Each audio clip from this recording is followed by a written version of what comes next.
Dust devil swept you away. It's still not real. Lashing out in silence. Talk to me.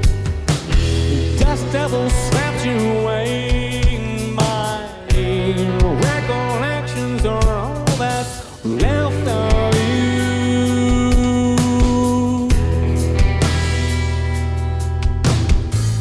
Swirling sway without me.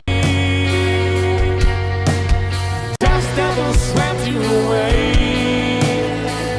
Whirling, playful dancing about you. What's left of you is ash and earth and the silent horizon.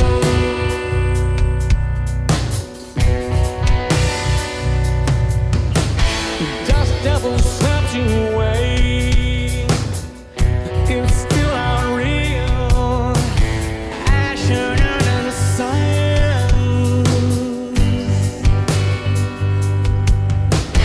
Dust devil swept you away. My recollections are all that's left of you.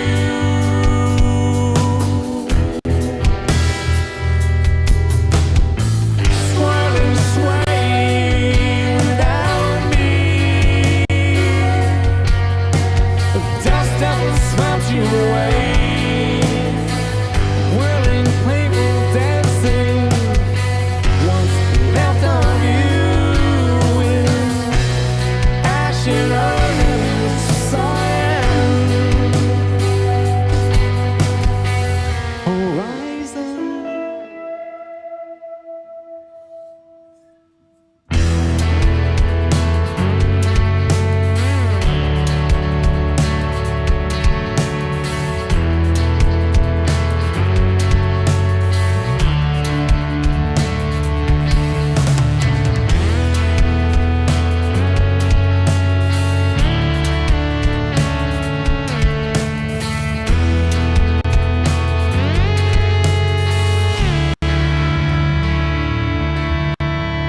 Swirling sway without me. Dust devil swept you away. Whirling, playful dancing about you. What's left of you is ash and earth and the silence.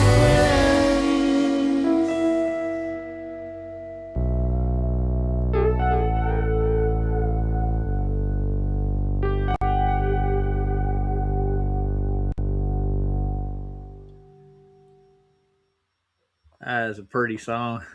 What do you guys think? Pretty cool. Absolutely. I never heard it before. I like That's it. Pucifer. That's Maynard from Tool. He's got a separate little band called Pucifer. Oh, that was a dude from Tool. I see. Yeah, that's the dude from Tool. Yeah, he's also got another one called A Perfect Circle too. A lot of symbolism in that there album. Oh yeah.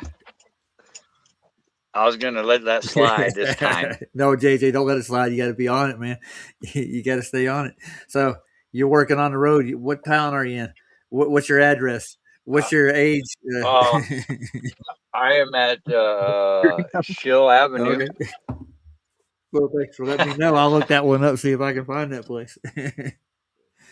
So how you guys doing tonight? Ryan, let's start with you. I know you're having some things with your grandma and all. If you want to elaborate. You're doing fine now, so everything's Cool. fine. All right. And yourself? What'd you do today? Did you play with your motorcycle? I did play with my motorcycle for a little while, but I cleaned up the house a little bit. But I also got invited to go to dinner on Sunday from the guy who owns the property that I've been riding on. Oh, nice. So you get to ride out there more often, huh? Well, I don't know, but I mean, I've been keeping the grass knocked down, and he's happy about it because I showed him the pictures today, and he was like really excited. And he goes, "Hey, I'm gonna take you out to dinner or lunch on Sunday after church." And I said, "Okay." Yeah. Just to let JJ know, he got blessed with a quad and a shadow. What size Shadow did you get? 750. 750. You lost me there. I don't know what you're talking You know about. what a man. Shadow is? Honda Shadow. The replica A of Honda a Shadow? Harley. Yeah, that thing. Oh, okay. A wannabe Yeah. Harley. It's like a Harley, but it's a cruiser. They It had has to big, pay long Harley for the engine design, dude, because they copied the Harley. they Well, got that no, because trademark. they use double pin instead of single pin. Anyway, there's differences. But yeah, Oh, yeah. but They still had what to they pay. tried to do, Honda tried to make something that was economical, that ran good, that didn't fall apart like what Harley did, because everybody complained about Harley so much. That's what Well, happened. you gotta carry a set of tools when you ride a Harley, dude. Everybody knows that. You got to carry a set of tools when you ride anything, as far as I'm concerned, because if you don't tighten those bolts all the time, you're going to end up stuff falling off. Motorcycles are like that. They'll shake bolts that you didn't think could get loose off, dude. Yeah. I had a what was it? A Isuzu or no Suzuki? It was a 352 stroke, man. You want to talk about vibrations? This is road Oh, yeah. bike. Make It's your hand weird. I never had another bike like that one. It would get up and go though. 2-stroke street bike, man. I had a Banshee. That thing hauled some ass like 80 mile an hour. Oh, I mean, for a quad, that's pretty Yeah, yeah. fast. Yeah. This That's I thing was won't trying go to that. think what a Banshee was, and I remember now what they made. Yeah, I they're don't know like how fast twin. it scares the shit out of me. Let's put it that way. Yeah, I want to give a had shout out to everybody in the chat, man. I'm not going to be in the chat because I don't know how to work this phone thingy. You know, I'm a Yeah. noob, so I won't be in the chat. So I want to, greet everybody and answer Heron's question. She asked what I was wearing, or she asked what somebody was wearing. The answer is khakis. Well, there you go. Nothing Khakis. says sexy like khakis. I'm telling you. It's Jake from State Farm, dude. Oh yeah, Yeah. What what I are was you thinking. wearing, Jake? What are you wearing? khakis. Khakis. Does your mom know you're up this Oh. late? That's right. That's right, I man. remember that commercial too. Yeah, I'm in here at this motel, dude, and like I haven't watched TV in like 3 years, and boy, I don't miss it, dude. It's I fucking know what you stupid. mean too. I looked at one I'm like, that gives me a headache, dude. It There's really like does. so many commercials, man. It's like you got to be kidding me. Oh yeah. Well, I shouted Like everybody out in the chat so far, so except Paul. Hey, Paul, how you doing? Shout out, Paul. Much love, brother. Shout out to Jim Anus, the one and only. Oh, yeah. Sea Lightning's in the house. And I'm not going to promote anything in particular, but there's 2 Flat Earth books. One just came out, and one will be out in like 2 weeks. The first one is QE, Ryan's favorite person. He put out a book yesterday. Yeah, seen that. Yeah. If you want citations and scientific proof, like true science, I recommend using anything that QE will put out. He sticks to the scientific method. So Yeah, I was kind of late to finding that guy, and I'm semi impressed. I mean, I think he's pretty good. Yeah, well, he did a lot of debates, research. Yeah, no shenanigans kind of guy. He don't put up with shit, you know. Yeah, he's kind of like Nathan Oakley in a lot of ways, really. Well, he was with Nathan Oakley for years, man. That makes sense. The last 10 years, actually. And they're kind of in a place where they're falling out with each other. So I don't want to like rub people the wrong way. Yeah. It's all coming around now, Raj. I'm just a little slow. Well, you weren't. I've been there for the whole thing, so. Yeah. Carrie's in the house. I see him. Mr. Skates. I wonder what Carrie calls everyone cunts. Hey, if the shoe fits, you know. Yeah.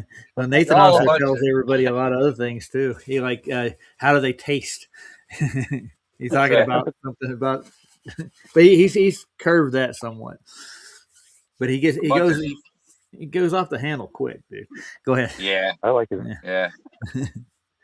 Well, after being in this debate so long, I could understand if you're debating this kind of topic on a daily basis, and how much horseshit you get to hear on a regular.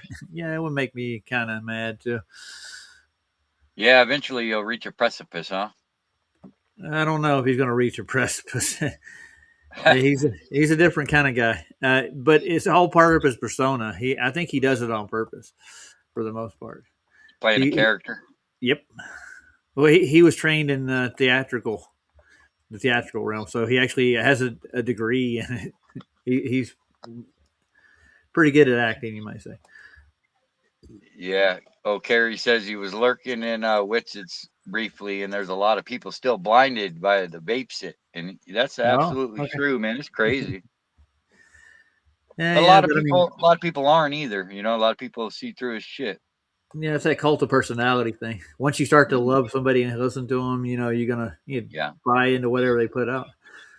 Yeah. I tell I you can what, relate. you know, I can yeah, relate, man. I love those guys, man. yeah. Like I said, I'm not gonna take that away from them, you know. But that's what they're there to do, you know. They're there to pull on your heartstrings, gain your trust, and steer you down the wrong road later, you know. Mhm. Yeah, well, Just like playing a part, man. we were talking about Nathan Thompson, and Yeah. he actually did a debate just recently. He held his own. I mean, he still got the moxie. He can put Globies in their place quick. Yeah, he's a shill too, dude. Yeah, ask Ryan about him. He spent time with him. Say if you guys don't know that he's well, I'm not gonna say it. I'll let you. Oh, I'm not going to ask. I don't know. They're all Yeah. shills, man. I mean, making money off what you love to do is not a bad thing. Don't get me That wrong. is not. That's not what I mean either by a shill. Yeah, I know what you mean by shilling. Like they'll play both sides of the argument to Well, make money they're too. they're They we're can't be being trusted. controlled, you know, by the opposition. It seems to me like all the leaders in our community from the Yeah, beginning, They you know, went over a bill somehow. They got blackmailed somehow. They either sent somebody to their house and tricked or them they into. were in it on the whole time, dude. You know, there a Yeah, lot yeah. of people they have a bargain, dude, and they're holding up their end of it. You know, who I knows? don't know what. I I'll don't go know. with the biggest ones you can think of. Like Jaron would be like my first pick for a shill. If you wanted to know who a true shill would be. Yeah. Well, Orchestrating when you himself. look at it, like look outside of the flat Earth community, and you can see it's the same playbook. Like they do the same thing with politics, the left, the right. Okay, they have the Yeah. good guy, the bad guy. It's the same thing in our own community. Yeah, and Leaders you that don't know aren't, because they're they not mingle. who they really say they are, dude. I hear you. Yeah, Yeah. right. That's where I'm at. I see it, man. I've seen it 100 times. And Carrie's got Like, an opinion on everybody. I've talked to Nathan personally just like once. I don't know who he is, you know, other than what I've seen him in debates with. well, know him, but I've had conversations with him, lots of them. But you know, I consider us friends. So he still did try to sell me some shit that he should have gave me. But anyway, Is Carrie still over in Austin's thing? Is he still going? Probably not. He said he was just over there briefly. We got a guest wanting to come in. Was that recently? It's Wesley. Well, bye Wesley. Sorry. See ya, scumbag, Yeah. space cunt. No, Wesley's a worm, dude. He tried to get on Slavs by getting Icy Spin to play him on his live stream, and he was trying to get. He was told he couldn't come in. He's been banned from Slavs. So, and now Icy Spin's banned from Slavs. Well, I wonder why. Yeah. Wes is trying to make his name in the flat Earth community, but I mean, if it's something you don't believe in, why would you do it? You know, it doesn't make any sense to me. I can never do it. Like if you think that they would do some research, but they don't. It's like No, they do. They have to confirm their bias, you know, somehow or another. Yeah, I don't know. I feel like they're just there to distract and divert, and you know, just divide. Realistically. Yeah, we're still considered the underdogs in the world as it goes when it comes to, you know, what we think about the Earth. It's still the main consensus that most people don't even look into, that they buy whatever they see on TV, they listen to every bit of the narrative that they're taught in school, and they go along with it. They don't care until they start looking into like flat Earth and other topics. Then they realize that there's so many lies out there. They just it's hard to swallow them all. Nobody should have to go through all that mentally. It's hard to do. Yeah, I think it's designed like that. Yeah. Oh yeah, no doubt about it, man. And I think Carrie's right about Nathan. You know, he did try to make us look like fools 3 different times, and not only that, just recently. Oh, Nathan Thompson. Yeah, he backs what's the dude's name that came up with the that dome that shows a 24-hour sun in the south for the AE Oh yeah, map? you're talking about Joseph. What's his name? Hanley. Yeah, you know, he's all chilled out with that guy, and every other word, you know, he keeps going back to Hanley's model. You know, it's like I know damn well there ain't no 24-hour sun down there. So, But you got chill on. But, Still but hear me out. I'm not saying he's right. I'm not saying he's wrong. But you got to think about it. If there is a dome and the dome is shaped like an arch, then there Sure. would be some light carried over It's called from when it's called the coffee cup caustic, dude. We get it. Yeah, So, but you're not Yeah, going you know, to guess you're not what? going to get 24 that hours. doesn't mean their theory holds water. No, I'm just it'll saying. be daylight, not sunlight. You know. Well, think about this. Yeah, right. Yeah, If you're exactly. right, if you're right about the Yeah, north and right. what kind of sunlight it gets during the year, it would be But it exactly would the be same cool in if the you went to south, some place on right? the earth Exactly. and suddenly Yeah. it was Right. lit and it was the sun. That would be trippy, dude. That would It's be not. It's the climate's not even Hey. the same. Have you ever heard one single person ever deny a 24-hour sun in the north? Nope, I haven't. Me neither. Me neither. And you know why that is? Because it's documented every year, but yet, you know, the South, you know, it's only really faked twice and then it was real in 2014. Really? It wasn't. Yeah. Was it real? Oh, okay. Yeah. Yeah, dude. Yeah. Oh, absolutely. No, It's a I joke. think they It's doctored their footage, dude, and that's like Anthony Powell and people like that are out there trying to push the globe model itself, and they're going to make money off of it for science, you know, or whatever you want to call that. They had technology where they could freeze the ocean on purpose. They could just blockade you from leaving the supposed Earth Well, by you telling you that. you can't go down there on your own volition, dude. That's No, but I'm really just saying, what if they have technology that actually makes it freeze so that you can't go past that barrier? Like, what if there is another sun? Like, I don't know. Like, I think you're giving them too much credit, dude. I don't think they get that kind of credit. I'm just saying that. But there's got to be some truth to some of it, right? Because some of it seems to fit together. I don't know. I just think it doesn't fit together in my head, dude. It really don't. Negative Ghost Rider. Yeah. Even the nautical almanacs show greater distances in the southern oceans, even to this day. Yeah. Yeah. Yeah. All observation proves that. That's why it's off limits, dude. That's why you can't go sailing around anywhere you want to. I promise you. Yes. Go try it. Seasons are pretty good evidence of it as well. Yep. Just throwing that out there. All But right, I don't know how authentic seasons are anymore either. I question everything, man. You know, I don't know. all right. So I wanted to look at something right quick. Yeah. So I found a little short on X. They sent it my way. Let's see. Let's share it. This is debunking gravity, and this is a guy in an airplane. You check this one out.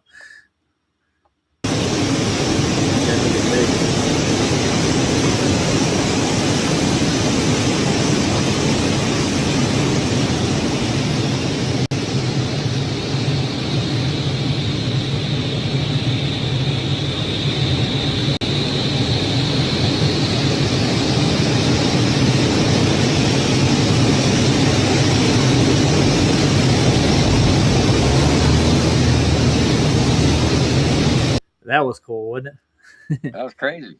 I know. You can do that in an airplane. Yeah, it was a demonstration. Was that China or Japan that had the water incident up there where it stayed in the cup? Was that Japan or China? China. Yeah. Chinese. Yeah, we looked at the full video even from NASA, and I mean, if they're doing moves like that in the air, they could pull stuff like that off easy. Oh, I think they got better at their tricks, dude. That's really what it is. Yeah. I don't know. I think they screw up on purpose, dude. I don't know. Good question. It's all mockery. Nobody's. Even the normies aren't even taking Artemis serious. Only the fanatics are actually like the globe heads, the anti-flat earthers are like, oh, you got to check this out. We're having a debate tomorrow about the photos from there on Flash's channel. They got 4 or 5 globe heads want to come over, show us the photos, like we haven't been looking at them. Yeah. What do you think of Artemis, right quick, JJ? While we're on the topic, I think it's demonic, and these people literally worship the devil, and it's all a religion. It has nothing to do with science at all. Nope. And it's fake as fuck. Yeah, there you go. You heard it from the horse's mouth. Well said, folks. Wise words being quoted. Well, we got you on record for that one, JJ. Cool, Try to get out of it. I didn't say that. No, you're not. You'll never back off anything you put out there. I know you. Nah. Hey, you know, that's one thing about being human, dude. We're fallible, and you know we're wrong sometimes, and being able to admit that is is normal to me. I don't know why people, are so uncomfortable with being a human being. That's a good question. I Yeah. guess ego It can't gets be in the way. I guess I'd rather be wrong on my own accord, than be wrong for my whole life on somebody else's. Yeah, I got you. So I was going to take a look at Alberoni. So I went and looked up Alberoni, and they have several different stories to go with them. Have you ever heard of Alberoni before? I'm pretty sure you have, JJ. Have you? That don't ring a He's the one bell. who Oh, invented the camera. he's the guy who first supposedly measured the curve of the Earth. Yeah, and that don't ring a bell. I know. Ding. What He was actually found the curve, huh? Oh well, he pre-assumed his measurement, but that we've checked, had a few mathematicians check into it, and the radius that he projected was wrong because he didn't understand refraction as well as we do now. Oh boy. Yeah, I know. One of the three words that hold their world together that you can't really show. And true refraction comes from Snell's law, and that means a change in medium. I don't think there's a change in medium between us and the sun somehow or another. There may be something that I don't know about, but it doesn't prove a radius value of the Earth. It's just a cop out, is all it is. It's a scapegoat. Yeah. Well, they developed celestial got. refraction. They got two different ones, and what they did is they measured from the presupposed center of the Earth, and they made the refraction go with that same. And they made a ball outside of a ball. So you have terrestrial refraction on the inside of this ball, or where we live. And on the outside, they have a celestial refraction that happens.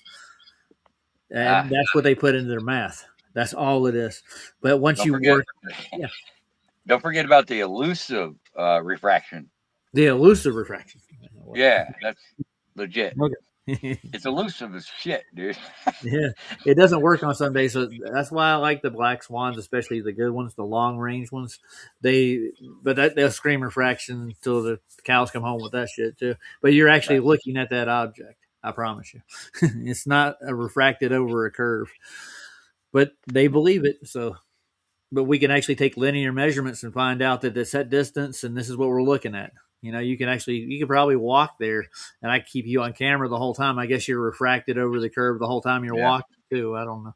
It's funny. I'm no genius, dude, but when I've seen refraction videos where, like, a guy standing in a pool and it looks like his legs are over here, or you put a pencil in a cup and it bends down, but it's like I've never seen refraction take something up 40 miles and put it on the horizon as if the Earth was flat.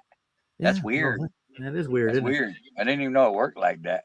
I think Cookie ran out of a stream or whatever. But I mean, I've looked into these videos, but nothing really says a lot about Alberoni personally. They say he's at the cradle of civilization, supposedly, and they'll tell you he was one of the first people to discover gravity. Look at these shorts for a second. But I mean, they don't go into details with it. They don't really cover any details about his life or his work. And most of all the writings he did was in like Aramaic, and I don't read Aramaic. Yeah, all the historians are, lies, man. That's all. Yeah. None of these people are real. They're actors, and they're just playing a part, man. Mm-hmm. Yeah, but this one man's accredited for the genius of measuring this, measuring that. Like here it says the radius of the Earth was discovered by Alberoni. Let's see. He's a father of gravity. He discovered, he's a real discoverer of gravity. Oh, God. I think Wes is trying to get back in again. He's the idiot that should be held accountable then, right? Yes, he should be. But I mean, because the globe has been falsified, you know? So if this guy found the curve somehow and it's been falsified, well, obviously he was wrong. Yeah. So shout out to Jono.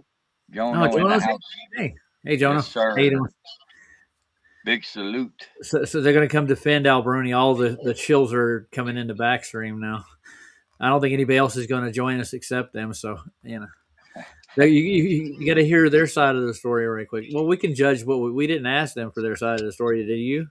No.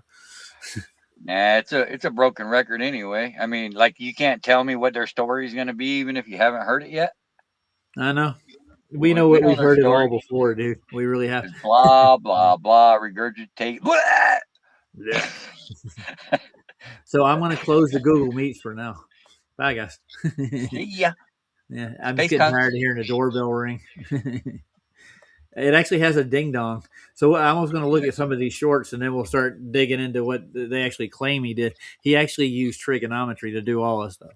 Not calculus, no spherical geometry, but he somehow with trigonometry and sea level, which they're changing the axioms. It's trying to do like sea level is now curved at a rate at 9.8 meters per second squared, stuff like that.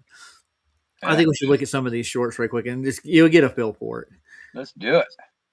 And then you know how to do. We'll go into his trigonometry, I guess. How could an 11th century scientist calculate the size of the Earth without satellites or modern technology? Al-Biruni was an 11th century Muslim scientist who was an expert in astronomy, mathematics, and geography. He calculated the radius of the Earth accurately and wrote many scientific works, including on Indian culture. Al-Biruni is known as a pioneer of the modern scientific method. How could an 11th century scientist calculate the size of the Earth without... Okay, now I've been looking through this, and none of these videos seem to have, like, how did he calculate the Earth? They don't break that down. Don't worry about it, dude. Well, I'm going to look through a couple of these and see if they I just played you, Rod. Don't worry about it. Well, yeah, but I mean, I'm just wondering if any of these videos break it down, though. You're not supposed to think that deep, just buy the bite the hook, dude. Yeah. Just take the bait. Yeah, well, there's some here with some mathematical equations here, like this one. He was a medieval Einstein. Now, let's see what this is. More like medieval Epstein. Epstein.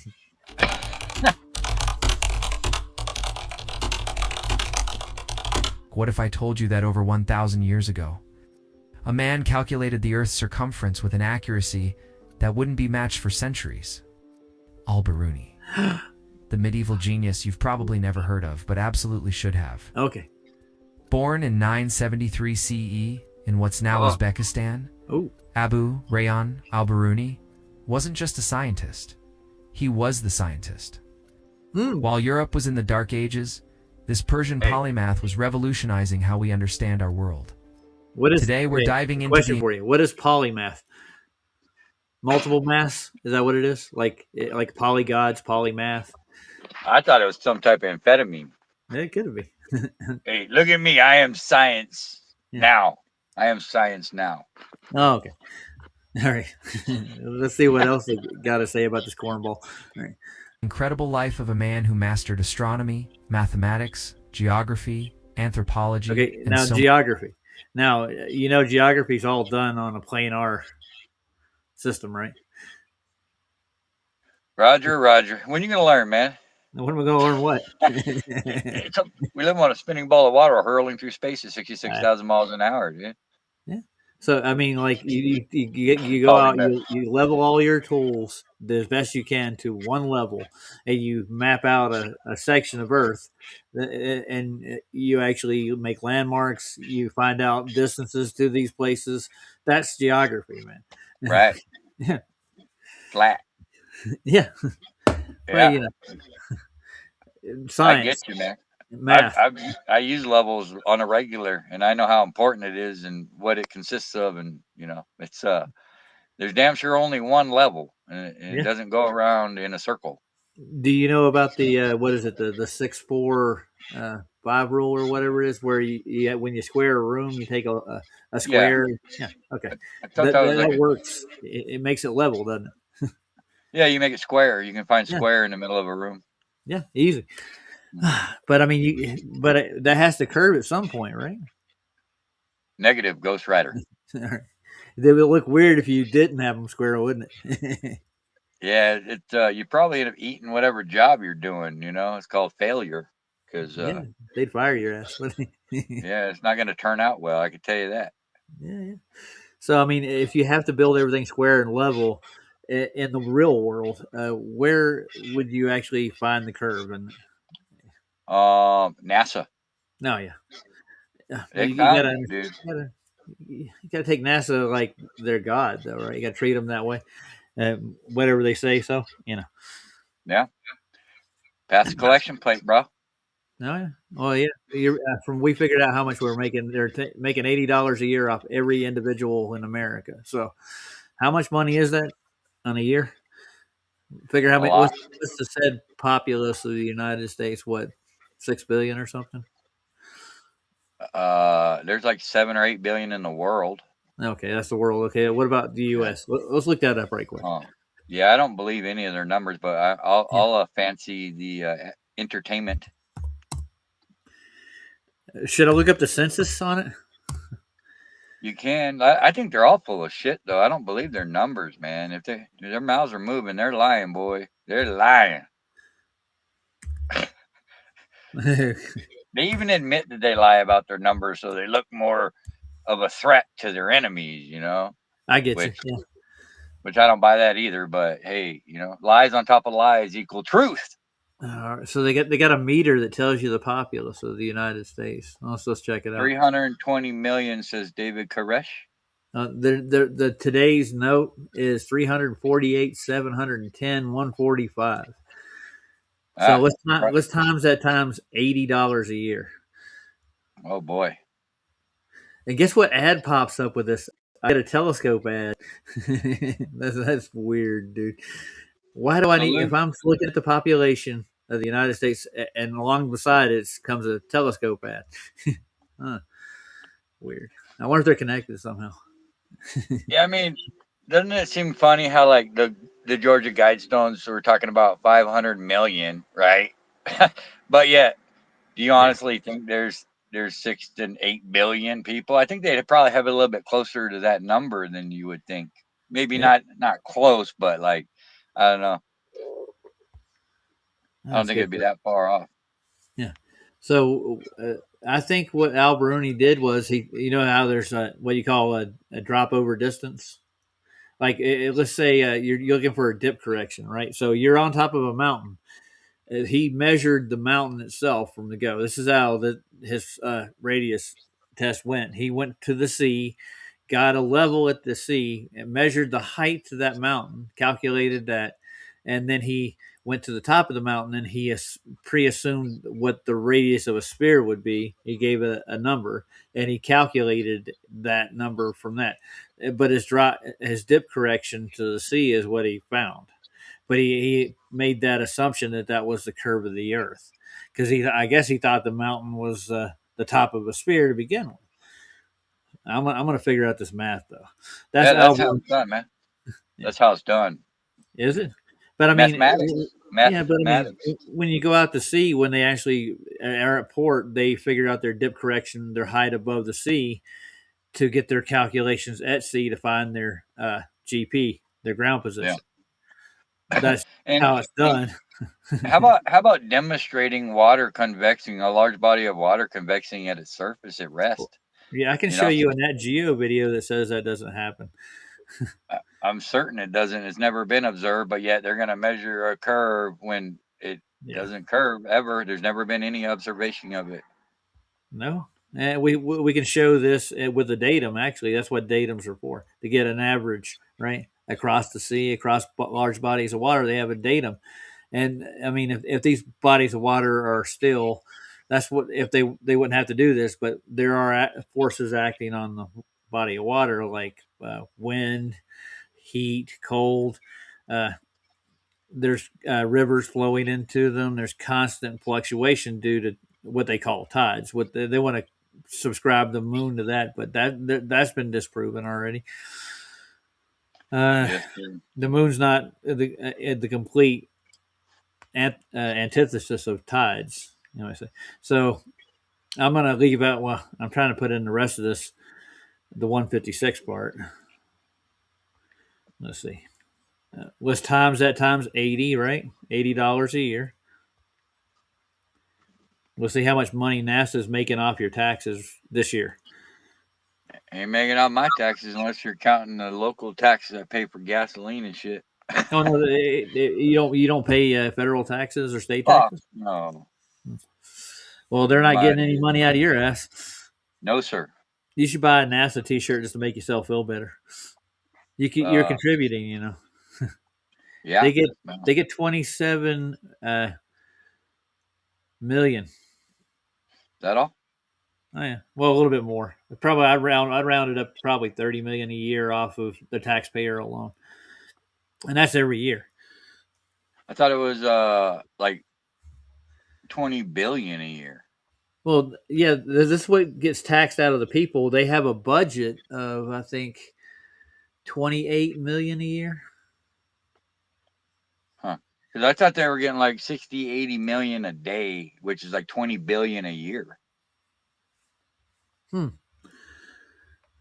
a good question. That's what I thought. I've always thought it was in that range.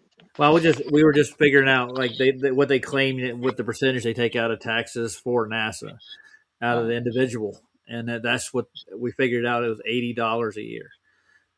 So that rate, that's what they take out of your taxes, but they have a budget that's a lot higher than that. Last year, I think their budget was 28.5. I think it was billion. Yeah, and so I mean they're getting just money printed out of nothing, or people are donating to NASA. They do GoFundMe's all the time, and people donate to them on a regular. I would love to see their books, dude. Yeah, how does any of it make sense, right? Like we're allegedly, they're always lying and inflating the numbers or deflating the numbers, whatever fits the narrative best. But like they claim we're, 30, 40, what is it, $1 trillion in debt, which means probably more like 100 trillion. But regardless, how can you be in that kind of debt and continuously getting worse, but constantly send foreign aid?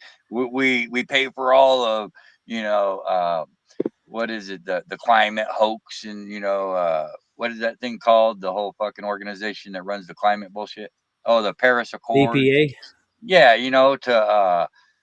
To all of it, United States allegedly pays more than anybody, right? We're sending people into space, right? And giving bullshit, like how do we afford that, right? Like how do we afford this? You brought up a good question in my head.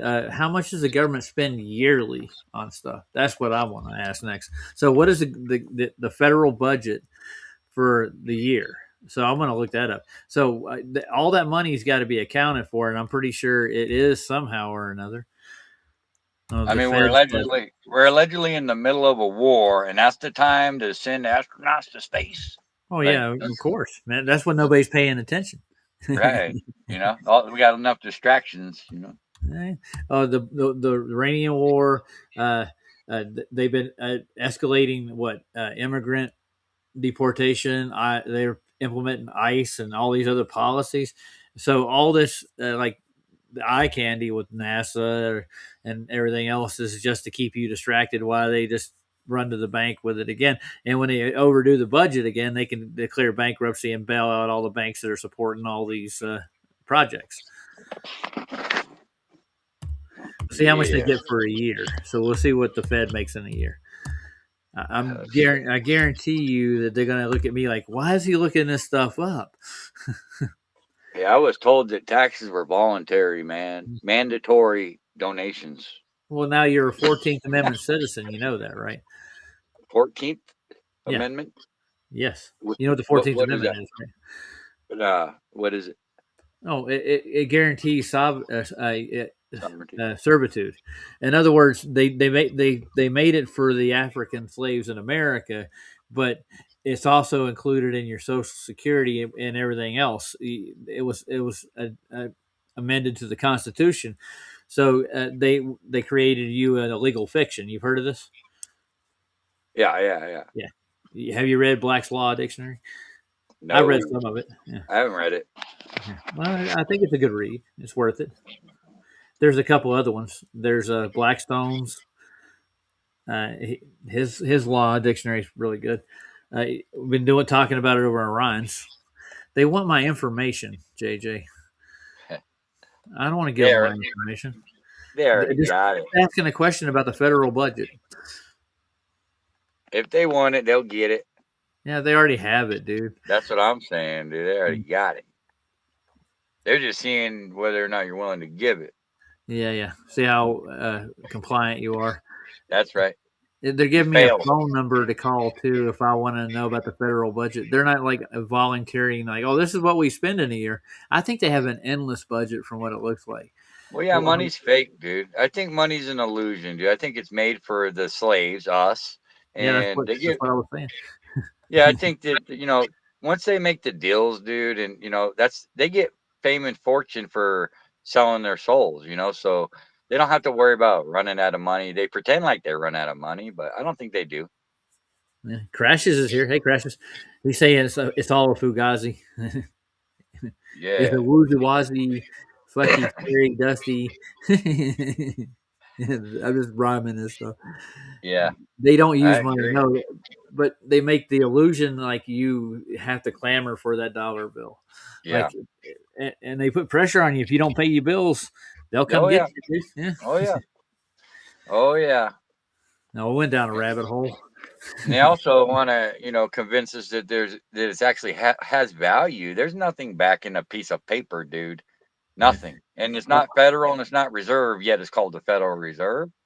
Yeah, it's not even federal. What are you talking What about? the fuck? Like that doesn't open anybody's eyes, like hello? Yeah, it's a monopoly game, and whoever's got the most of it at the end wins, right? Is that what it is? Yeah, pretty much. We're just we got, dude, and we're gonna continue to get got. Yeah, Just so the way it's written, man. I'm going to break the rules. I'm going to ask Siri. Ready? Hey, Siri, what was the federal budget for last year? Okay, I found this on the web for what was the federal budget for last year. Check it out. Okay, so I got to look. The U.S. Treasury Department. Let's see. I'm using AI. Shout out to Lev and Crashes, by the way. Hey, Liv, how you doing? Oh, and my Mr. God. Lord Racer himself. The one, the only. You want to know what it is? Check this out. $3.10 trillion. Shillion. Yeah. Nobody can try counting to a trillion. JJ, go for it. One. All right. We'll be here waiting for you 5 years from now. Skip a few. 99 a shillion. Yeah, that's something like that. It's incredible numbers that nobody will ever be able to meet. Now let's get back to Albert. Speaking of numbers. Yeah, that's what they do with the sky too. They do the same thing. It's just the same playbook. They get numbers so unfathomable that you wouldn't dare touch it with a 10-foot pole. They don't touch it. They just put these numbers so they're unreachable. Yeah. Really. Yeah, the only thing you can say is, "Whoa, holy shit!" Pump the That's brakes. a big number. That's a real number. It's a real number. But with these numbers, they're all referenced to a plane of reference, not just a tangent. They're all drawn out, mapped out, scaled out on a plane of reference. Even Einstein stuff, they're all done that way. So they have to have a flat Earth more than we do, even to do all this mathematics, these gymnastics. And by shortening the radius of the Earth and putting a Cartesian grid that's smaller than it actually is, and put that outer limit off limits, there's no way of discovery. Even if you use their charts and maps, especially in GPS, and if you try to step outside those bounds, you're fucked. Anyways, where are the guns, Nathan? Much more. Yeah. They got them. Well, they got 'em. Picture this. Medieval Khwarezm, a bustling center of learning along the Silk Road. The Silk Road. Young Biruni grew up surrounded by scholars, traders, and ideas flowing between East and West. By his 20s, he was already making astronomical observations that would put modern scientists to shame. Oh, show us them. But here's where it gets crazy. Political turmoil forced him to flee his homeland. Oh, no. What could have been a career-ending Asylum. disaster became the making of a legend. But Biruni wasn't done yet. He wasn't. While others were focused on conquest, Biruni was fascinated by Indian civilization. The result? Kitab-el-Hind, the most comprehensive study of Indian culture written by an outsider in the medieval Okay, period. so what does that got to do with the radius of the Earth? I'm just going to ask you a question. That's a good question. Indian culture. Okay, so he's an expert on Indian culture. So we're going to chapter 2, and we can see a map. So what the Muslims did, like especially their cartographers and stuff, they were actually taking the flat maps and they were wrapping it around the sphere, kind of to a point. They didn't completely do it, and it was never finished. The globe was never actually put together in full until modern times, what they call the globe. But it's all put on a flat map to begin with, and they press it onto a sphere, and then they roll it out into a cylinder, and they make another map out of it, which distorts all the measurements that they actually did to get the map to begin with. So it throws everybody off, literally, by distorting the map that they actually did originally. So if you went out and mapped something, right? You've seen maps, right? You've seen how they're done. They're done on a flat surface. They have a plane grid they work with. That's the way a mapping's done. And if you wrap that map around the sphere, stretch it out, and roll it onto a cylinder, it distorts. It distorts it. It actually elongates it to begin with, and then it stretches it out on the cylinder. Hence why they got to prevent people from traveling to certain areas and validating that it's not what they claim. Yeah. So you just stay on your ball. But I mean, there are people who actually believe the science that they put out, which isn't really science. Scientism. So let them go with it. I mean, if you want to believe it, but I mean, if you look into the topic, and you'll find out that a lot of the science has never been validated, or it's not even the real method to find out a cause and effect relationship between two things. I like to call it sophistry. Oh, yeah. Well, that's the way debates or any of these communications are done, and even their peer review papers are even written that way on purpose. Mm-hmm. It's like nudge, nudge, wink, wink. You're part of the group. Don't step out of it. You will never go anywhere. Yeah, it does give like the upper class quite an edge if you know where if they know where they live and you don't. Yeah. Yeah, makes you ignorant, dude. It really does. Yeah, it does. Yeah. By design. I'm glad I looked into it. I am. I don't regret it. I regret the backlash I get from it. I don't see why there should be, but I understand they do have a control system, and this is part of it. Very much so. Oh, what did it say is who beat Columbus by centuries? Okay. So this guy was ahead of Columbus. We'll see how he got ahead of Columbus, supposedly. Have you heard the history of Columbus, the true history? I think he was exiled out of Spain, I think. They kicked him out. Yeah, I don't know, man. I don't trust none of it. They're all just story time to me. It is. You can't prove any of it. Right. And at the end of the day, Raj, we got to go back to what is credible, who is credible, and why credibility is important. It's imperative, dude. You don't trust liars if you've been lied to, and these people are compulsive freaking liars, dude. And they tell lies on both sides. They'll tell lies that you want to hear that fit your narrative. They play both freaking sides, man. And they tell you both sides of the story, and half of it is the damn truth. That's what's disgusting. You got to fish through half of it to get to the truth, right, JJ? Yeah, that's why it's important to use your God-given ability to discern, because the truth is out there, dude. It is. They tell you it all the time, but it's usually the good cop. You know what I'm saying? He's still in on it, dude. He's not the guy that you don't trust no one, but there's people out there that play the part of the trusted one on our sides. There's protagonists, antagonists, and all genres, dude, and they're all in on it. It's all scripted. Yeah, that's what you're saying? Yeah. Yeah. I'm a broken record too, man, I mean, you got to stick to your guns, man.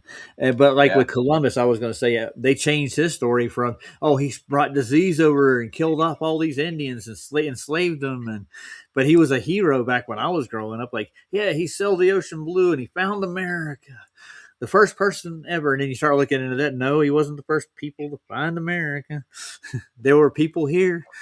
Yeah. It's all ridiculous. Everything. I mean, I don't believe the Indians were here. I don't know, man. I don't even know who those people are, or what are they? Are they like the Tartarians? I don't freaking know, I don't know. And I don't believe what I've been told. That's for sure. Because that is not a creditable source. We got to get that through our damn heads. Yeah, you've heard it said, and I know everybody's heard it said it's his story. Yeah. So I mean, His story. his story is probably half fiction mixed in with a little bit of truth here and there. But we've even caught him lying in modern times, so they're spinning history all the time. Right. They create wars, they control nations, the most powerful people in the world do. And you can't fight it. Why would you want to?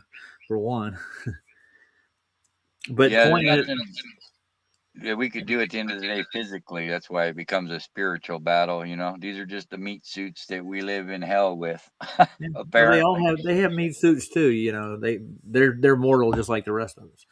some of them might not be, man. I don't know. I never thought I'd think that, but I don't know. I have a feeling that it's possible. I'm not going to take it off the table that some of these fuckers are probably fallen angels, man. You know, and Yeah, they mated with the women of men. You know, like the Bible says, but because that's also biblical. It tells you there as well. But Well, I don't David, don't try the gefilte fish. Whatever you do, know. he wants some bagels and lox to go with his herring. Yeah. What the Let's heck get is back- that? These are kosher foods. Ah, Never had them. Neither have I. no. I hear about them, but I never had any. I've had herring once, I think. They pickle it sometimes, or mostly can it. Though. Now let's see what chapter 2 is about. The Earth measurement. Here we go. He basically invented the scientific method 400 years before Francis Bacon. Let's see it. If you've ever done a science fair project, you're following in Al-Biruni's footsteps. Are we? But his revolutionary thinking didn't stop there. In the angle to the horizon to calculate the Earth's curvature, a technique still taught in geometry today. What's that? Here's Al-Biruni's most mind-blowing achievement. Imagine measuring the Earth with nothing but math, a mountain, and your own eyes, no satellites, no GPS, and made astronomical observations so accurate they were used by scientists centuries later. Biruni was operating on a completely different level, but his greatest adventure was yet to come. What could that be? Using trigonometry and brilliant observation, he measured Earth's circumference. Oh, let's see how His method? Climbed a mountain, measured its height, observed the horizon angle, then used the height of the mountain his result. Well, let's go to that horizon. Is that horizon level? I think he used his imagination as a measuring utensil. Yeah. They don't rate. I want to see him walk us through how he got to this imaginary circumference. Let's get there. 24,900. Okay. Where'd the one go? 24,901.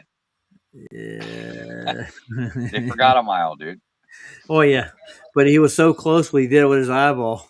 Oh yeah, you know, good guesstimation anyway. So this is actually no proof of nothing. Good God. 24,900 miles. The actual circumference?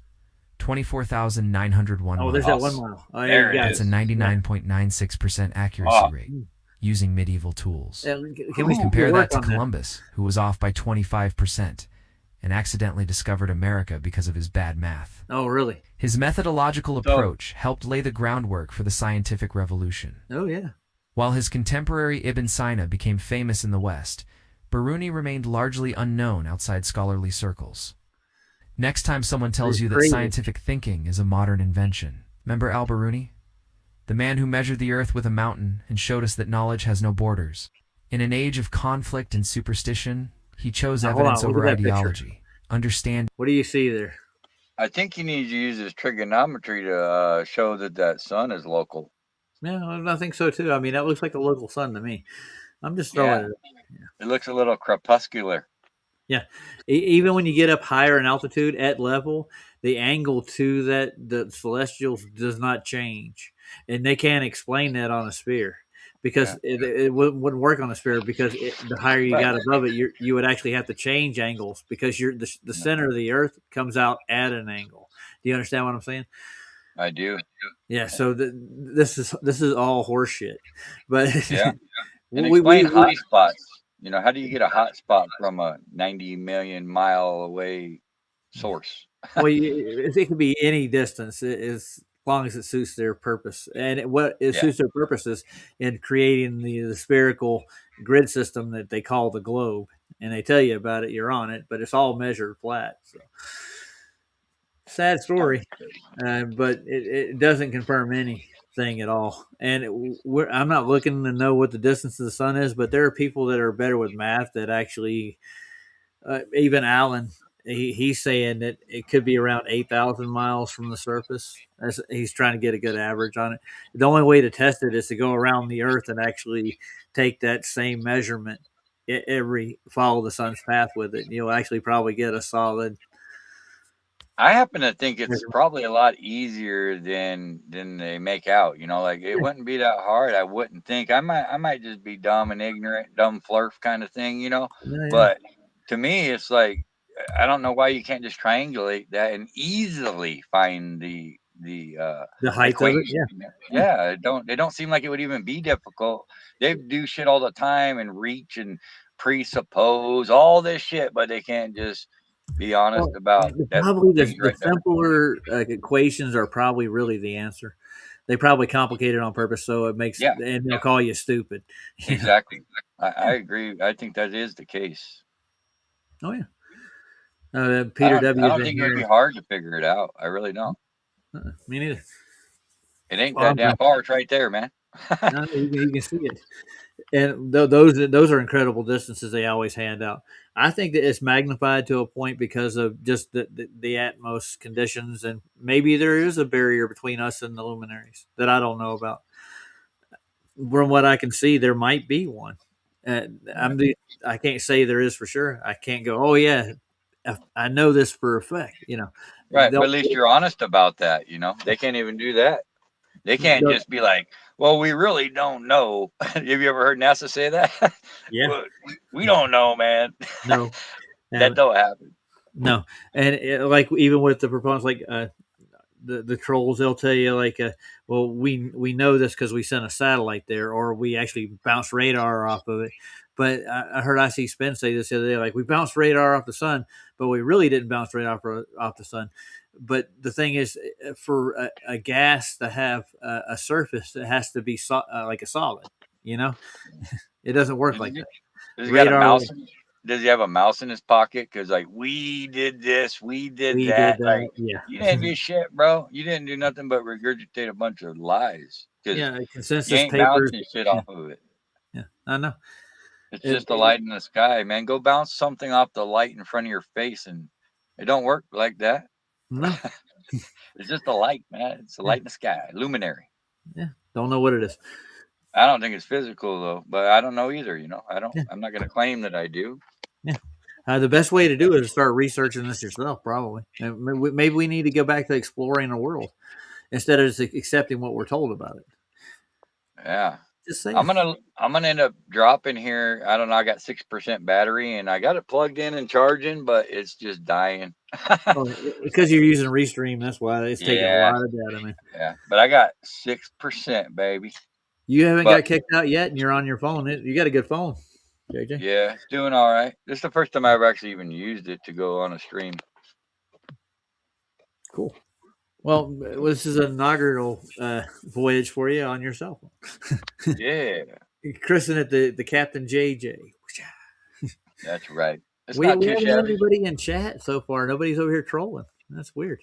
That's because you kicked them all off of Google Meets. No, they weren't doing it when I had them in the back earlier. I had like 3 or 4 of them back there. Right. Yeah. I'll put the Google Meets back up in about 10 minutes. But I mean, that's for people who have actual questions who want to actually figure the shit out and not just believe what you're told. Well, none of those guys fit that criteria. Nah. How do you think I got into this topic? I didn't just jump into like feet first. A lot of people like, this can't be real. This can't be true because I was taught this and this and this and this. And when you look into the facts of it, you find out that they don't really have any proof or evidence of what they're talking about.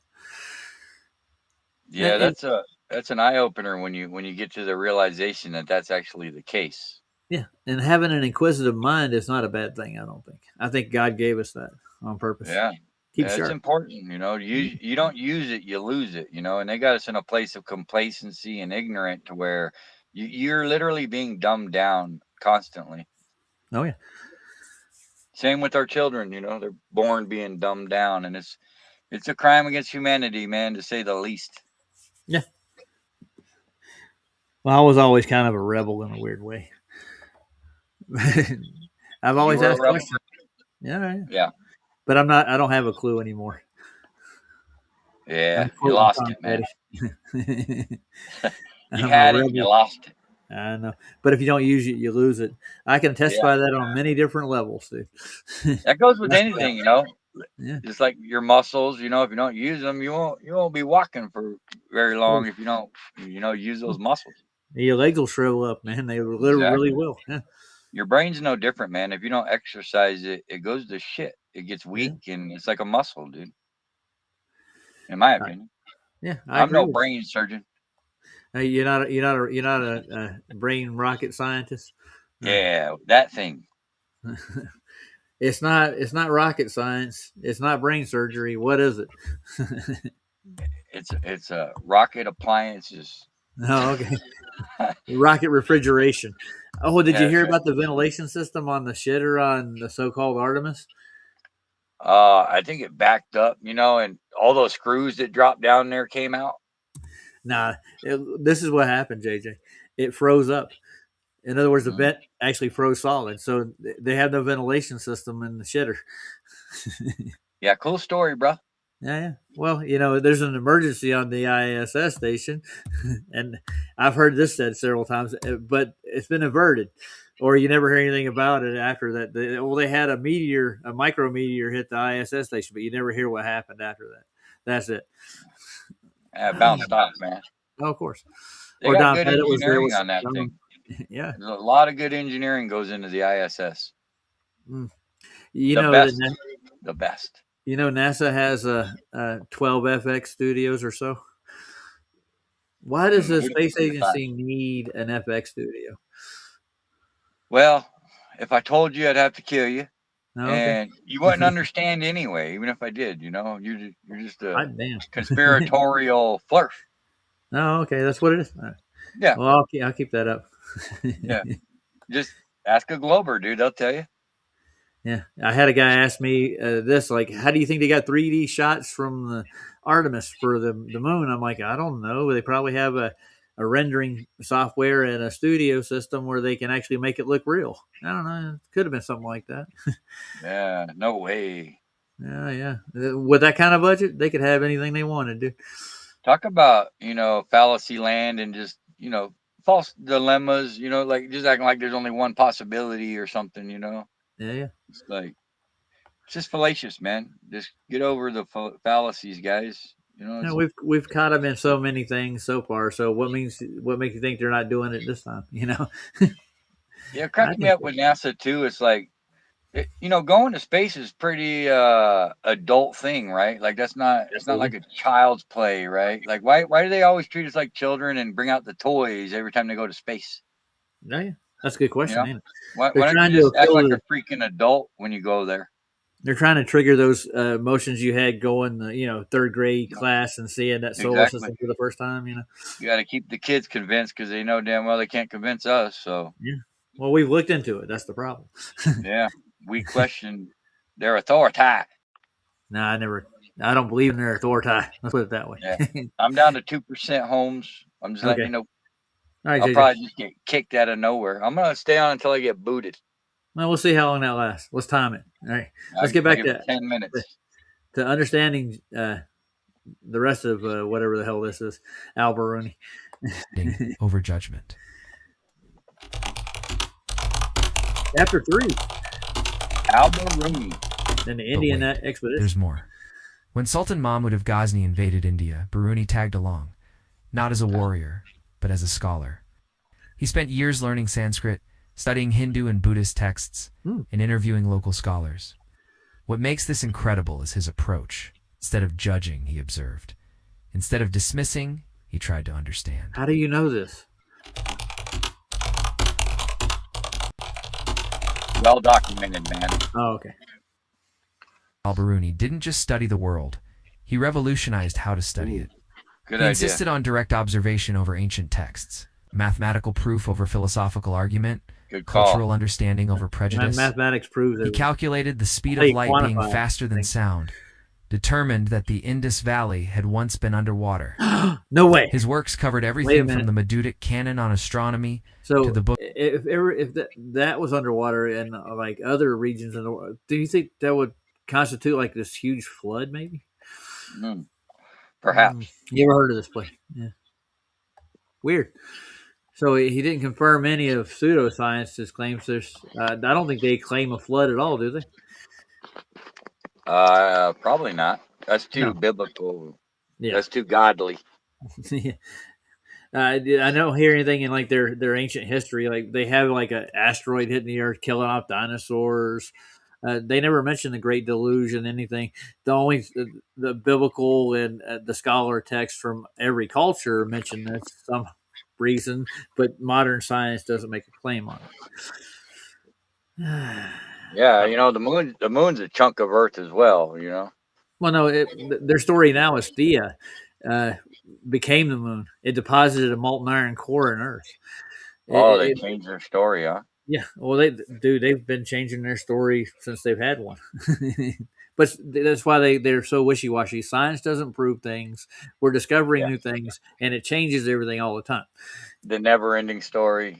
Yes, you're getting it. Atreyu. Hey, dude, Valcor. That was a good movie, though. The Luck Dragon, man. I love the mountain. It's one of those. These hands used to be big, strong hands until they're nothing. Get you. Yeah, that movie has as much validity as modern science does. Yeah. It's a Hollywood production. Welcome to NASA. Book of precious stones on geology, plus pharmacology, calendar systems, and the phases of the moon. Ooh. We're talking about 120 books. Dude, we've had the phases of the moon figured out for a long time. The solar cycle shows the phases of the moon and the sun, where it's going to be. That's just predicting. That's not science. None of this has anything to do with science at all. There's no scientific. There's just observations and math. It's not hard to do, and it doesn't prove the sphere Earth. They haven't even shown that yet. Just they gave you a number. Yeah, that's nuts. They get a full circumference with that radius too. It comes in one package, right? So to get a full circumference, what would you have to do? We're going with, we have a radius, right? That's the outside of the circle. So you'd have to do pi, right? Is that what I'm looking at? To get a full, yeah. And what's the circumference? I forgot. Somebody told me once. I'll have to do the math on it. Hey, Mustang. And Schulster's in here. The deluxe. JJ, you still with me? I think he ran out of juice. Oh, by myself. Now let's get back to Al-Biruni. Let's see if we can find out anything else. Across dozens of fields. But here's the tragedy.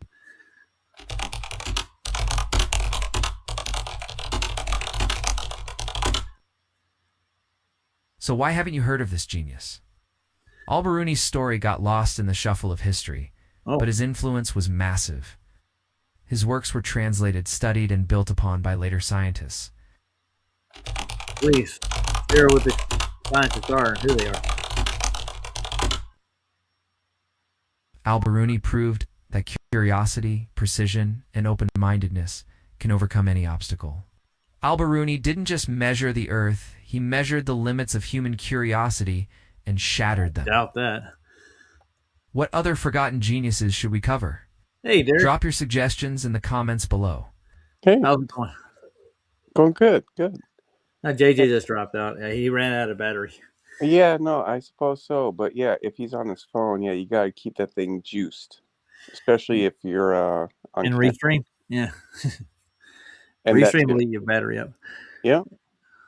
Well, we didn't learn a lot about Al-Biruni. There's a lot of mostly hearsay, and we got a radius value. No. So I'm assuming. I mean, I didn't see the beginning, but is this made by a complete glober? Oh yeah, Oh, no doubt. oh, well, that Yeah. makes sense. Yeah, but I mean, we're still trying to figure out how he determined a radius value from a mountaintop. He did not. He measured the mountain from a sea level to get up. Oh, sea level. Yeah. Okay. Well, the mean sea level is what we actually measure the Earth with and actually travel the Earth with. Mm. It's a must, and it is a level. Well, right. Now those levels do change; they vary a little bit, but they never curve. No, they don't. No, they may fluctuate from tides and heat and all the rest of the crap, but those are oceans; those are living waters. They're moving. So Mm-hmm. yeah. Now I'm gonna flat make water a coffee doesn't real do quick. shit. Sorry. Yeah, go ahead. Okay. What are you gonna say? Okay, he's gonna talk to somebody else. All right, well, I'm gonna finish it. I think it's over with almost. Let's see. And don't forget to subscribe for more incredible stories from history's greatest minds. Ooh, history's greatest minds. So it's the radius that Al-Biruni never had. This is enlightenment. They even tell you that in some of these. Ooh, there's an astronomical calendar that made by Al-Biruni. Let's see what this looks like. I guarantee you need a flat Earth for it. Mechanical Astronomical Calendar by Al-Biruni. The universal scholar, Muhammad bin Ahmad al-Biruni, describes a mechanical astronomical calendar called Moonbox. Okay. Al-Biruni solves the task by means of the combined action of 8 cogwheels with a transmission ratio of 7, 10, 19, 24, 40, 48, 59, and 59. He wants to use it to determine the waxing and waning of the moon, that part of the month which has elapsed, and the approximate position of the sun and the moon. Ooh, one more thing with that. You noticed that the sun was not at the center. The Earth was at the center. So this is like Ptolemy, or what was that guy? Tycho Brahe. He had a geocentric cosmology. So I mean, yeah, that doesn't prove the Earth is measured any differently than it already is. There's got to be something more to that thing. Let's see. Al-Biruni, they got a whole bunch of videos on this guy, but I don't. Right, that doesn't establish a heliocentric view at all. No, it doesn't. Right. And even Eddie Banjo likes to credit Al-Biruni with the Gleason's map itself, but the I've seen that. Yeah, with the radius value about it. But he did calculate a sphere. He went to go calculate a sphere, but there's no way to do that using trigonometry.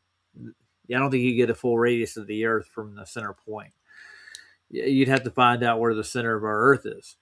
But they were presuming the center of the Earth is at the sphere with that radius value that they spit out there. And right, that's assumption. That's a big leap of faith, isn't it?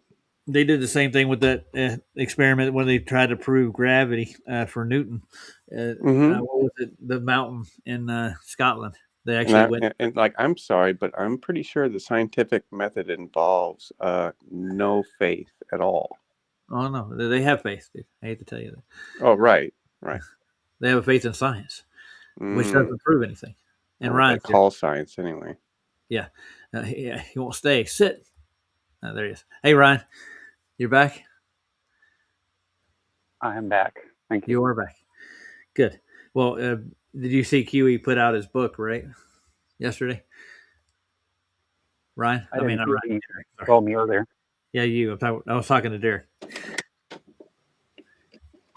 It's available on Kindle. You can get the audiobook right now. I didn't know he was putting out a book. He didn't make an announcement. He sent me a link to go get it. So on Discord. So he's got a scientific book based on black swans and stuff like that. Well, sure. no, it's like he's kind of a genius as far as like information goes. I just hope it's child friendly. Oh, Like, I don't know if it's child friendly. I don't know. well, I I would mean, that's like kind of one of the only issues I have. yeah. Well, I wouldn't let Nathan's book's not going to be child friendly. I don't think. Well, it probably will be to a point, but I mean, some of his rhetoric is kind of harsh. But I appreciate Nathan for all he's done for me and help promote my channel and the microphones he sent me. Did you hear Well, about? sure. I mean, that's fair enough. As a community, we don't need to fight amongst ourselves, but when there's certain things that aren't right that happen, that's the human thing. Yeah, the main key that Christians like us need to do is to keep this in mind, that we're not perfect and we need to forgive each other. Of course, usually the case. Agreed. We're in the world, but not of the world. That's right. I'm going to make this cup of coffee, and I don't want to make noise. I'm going to mute myself. You can make whatever you want, dude, as long as you turn your mic off. Yep. We'll hear you make coffee. That'd be fun. That'd be interesting. Walk us over to the coffee machine. Take us on a tour of the house. What? I'm not sure if you can hear this. I hear an espresso machine working. Hold on. It's a K-cup machine, yeah. Oh, I got one of those too. I've got both. I've got a K-cup and an espresso. I have 2 or 3 espresso machines. The one I use is nice. I think we paid half price for it, though. It was like $200, but we have discounts at places where I've worked, me and Rhonda both. So Good Lord, that's a lot of money. Well, I mean, you want a machine that's going to last you for at least 10 years or more. I suppose so. Yeah. The cheaper the machine, the less durable it is, I think. I've got some decent K-cup machines, too. I only got 2. One that just a backup. But, caffeine's addictive, obviously. Well, I've been holding back off on it for some time. I mean, I'll have like 2 or 3 cups a day. Whereas, like, as of a few months ago, I was having like 2 pots worth. So 2 pots worth? Wow. Yeah. Well, actually, there's more here on the Astrolabe, too. I'm looking at. I don't think Al-Biruni had anything to do with that. There were a lot of like what was it? The anti-Catherianism mechanism that they found off the coast of Greece. That was an excellent. And Vlad tried to reconstruct it. I don't know if he ever did. If I had a machine shop, I would love to put something like that together. Oh, that's right. He was trying to do that, wasn't he? Yeah. Nothing wrong with that. But it does it accurately from one single plane. The reference plane that it does. They'll tell you where the sun, the moon is, any part of the world. You can actually dial it in with this thing. It's pretty cool. And you can even find the wandering stars too with it. If you want to call them some of those things may not be stars necessarily. There's some things up there that are even larger than the stars we do see. They're probably closer to us too in size comparably. But I mean, to actually make a claim to say, oh, I know this is exactly what it is without actually going there and testing it out, or, that's not something I want to get involved with unless I can actually just say for sure that's what that is. Everybody's got their theories about it, and the Bible actually is pretty clear about what the stars are. And where they are. Yeah, and they're in the firmament. They were placed there. They were made, and obviously they're made. They're very well designed. They keep doing the same thing every year, don't they? Yes, they do. So let's go with that. They were definitely created by a creator, and they were put there for seasons and signs for the most part. So we can leave it at that. Right on. You can speculate about it all you want to. I don't judge people for it, but I mean, to actually make a claim, we know this star is made out of this gas and it's imploding on itself. Oh yeah, no, they don't know that. Yeah.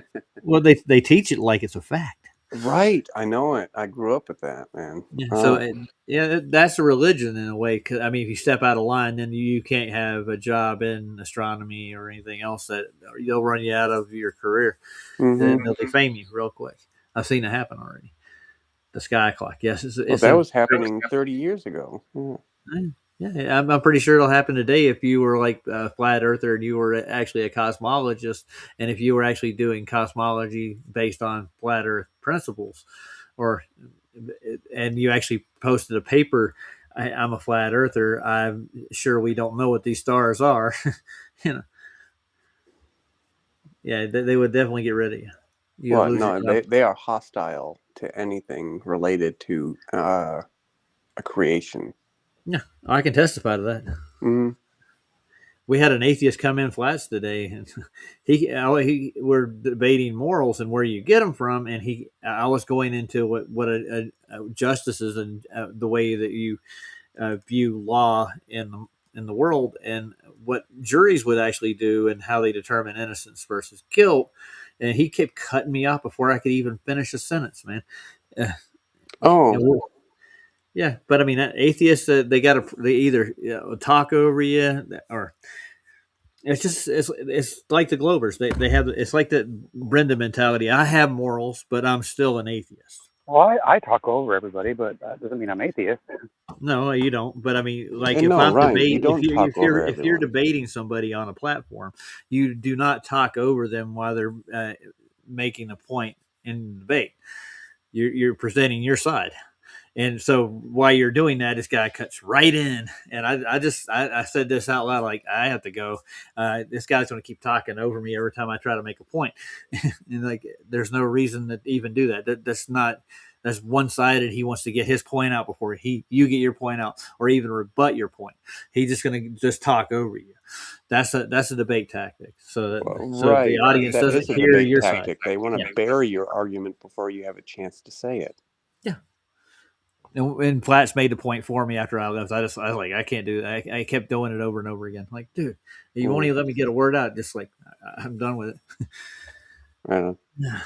That's fun. It is what it is. I wanted to. Heron asked me a few questions before I got started. She's really keen to come on because nobody was on today, obviously. But I wanted to give a rebuttal to gravity. What are the cause and effect in the world we could actually show and demonstrate? Can you demonstrate gravity at all? You can drop stuff, but that doesn't demonstrate a cause and effect relationship between physical objects. So what would be the best cause and effect in the natural world that we live in for like a bias of a direction?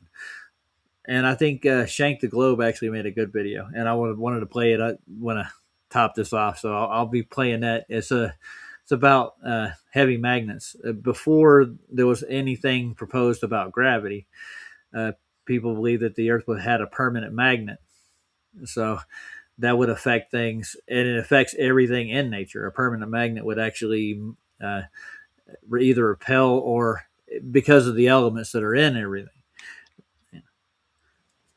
They attribute it to electrons for the downward bias, but I mean, less of a charge in physical objects would actually cause them to get lighter, actually. So that's why gases and stuff, they don't have any direction because they don't have any solid mass. And liquids are the same too. They can be moved the same way. And he demonstrates this stuff in this video. Have you ever seen Shank the Globe's video on? Of course. Yeah, it's pretty cool. So that you can actually demonstrate that. We can't demonstrate what causes their said gravity, and gravity is just another word for weight, anyways. That they adopted to Newton's his general law of gravity.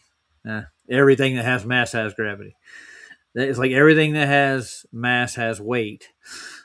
Basically, anything of any mass or any density has weight to it. Yes, that's a hell of a principle. But what does that describe as a force of gravity, or what causes gravity? No, that doesn't tell you what causes gravity.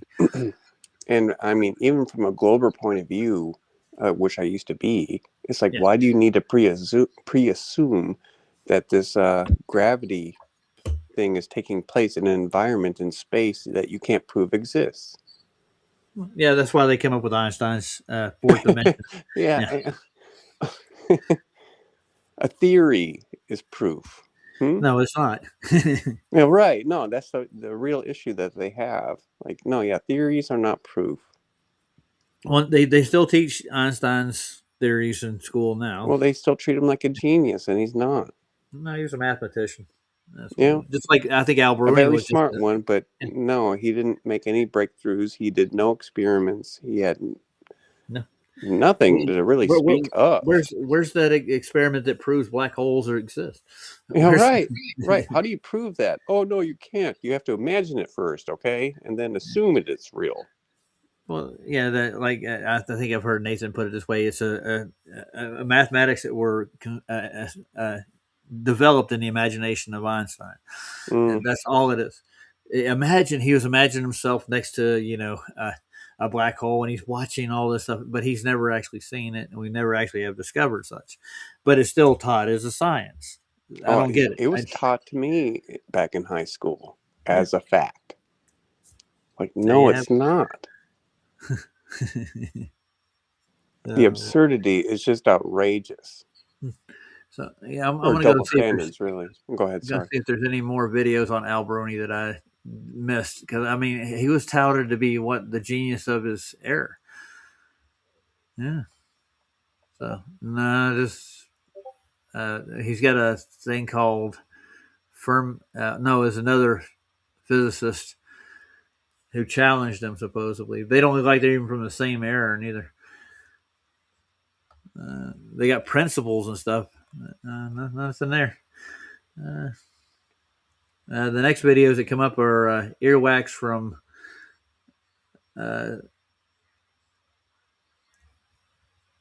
hell. Oh, okay. What does this mean? I have no. Somebody put a camera down their ear and they haven't like cleaned their ears in 30 years or something. Yeah. Looks horrible. Basically the same stuff about Al Bruni and Earth Radius. So that's all we get out of him. We just get a number. We don't get how he actually did it or how he. So they're just going to stick with the assumption. Well, it's like we don't even get an Earth radius value from observations on Earth today. No, we don't. And I got plenty of examples of those saved in my video file if you want to look at any. Right. No, I know. So this is just outrageous. Oh, no, they figured it out a long time ago, Roger. No, they did. No, they didn't. So I'm pretty sure, I was telling you about QE's book. Nathan's got his book almost put together. So if you want a good read, it's going to be about FED and all the characters we've ran into over the last 8 years. And there's a lot of stories in there, but there's still like proofs in there too. Of course, you and me and Roger and nobody else that you know will be on there, but. Well, I've been mentioned. I don't know if I mentioned in the book, but I mean, you can get a mention in the book if you want it. No, Ryan, you want to be in the book? I can get you in there. No, I don't be in the book. But, nobody you know is going to be in there. It's just basically his story. So yeah, that's how it works. No, he's changed all the names to protect the innocent.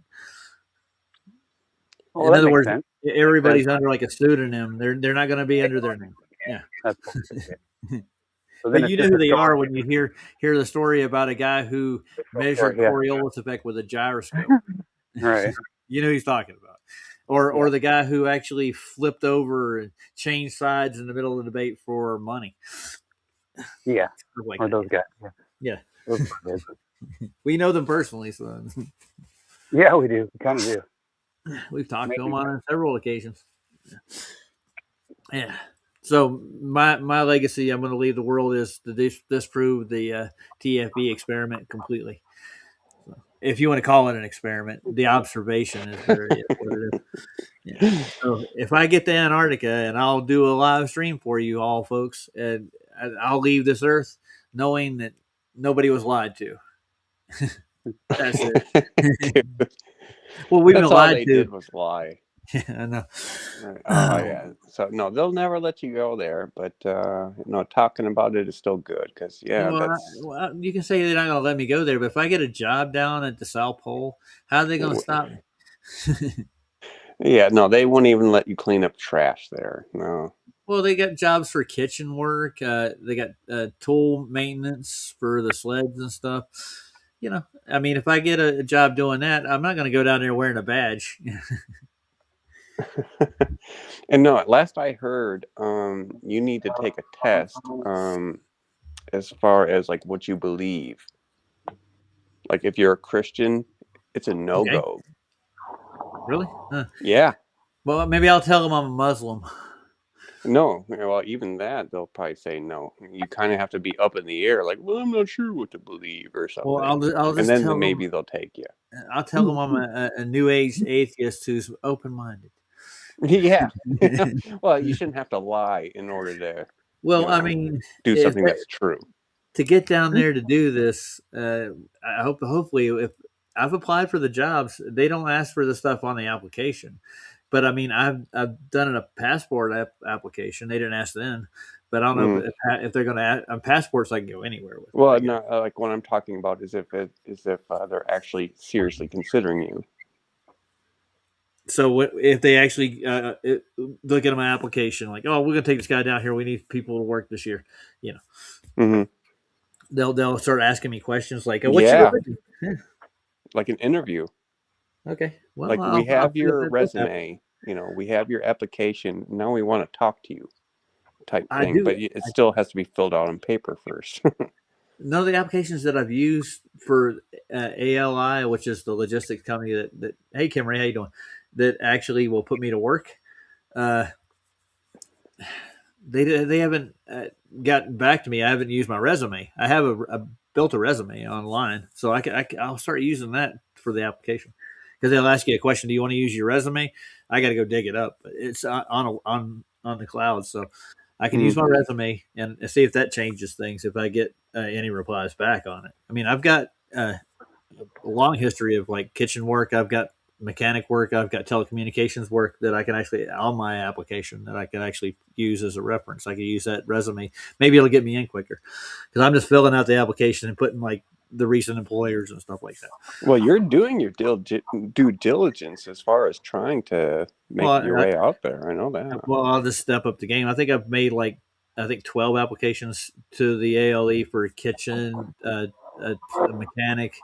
They're not even responding, are they? They're not. No response. Yeah, I would get an email back from them, and I haven't. Wow. Yeah. That's not even a response. It's been a month or two since I've done one, though. So even if you apply to colleges or universities, at least they give you a response. You know what I mean? Yeah, they do. And from what I know, with these guys, there's nothing. They're advertising. They're advertising on Indeed, Monster, all the application networks. That's what you actually apply for jobs for ALI. They use these servers to. I guess they're screening you too. And I was told by Sobson that they actually have access to all my social media stuff too. So they actually review that. Yeah, now Ryan's telling the truth about that. Yeah. Well, I mean, it's obvious it's out there. I have a channel dedicated to it. I'm even tramp stamped as a flat earther too. So they don't want flat earthers down at the South Pole, is what you're saying? Basically. Yeah, that's sad.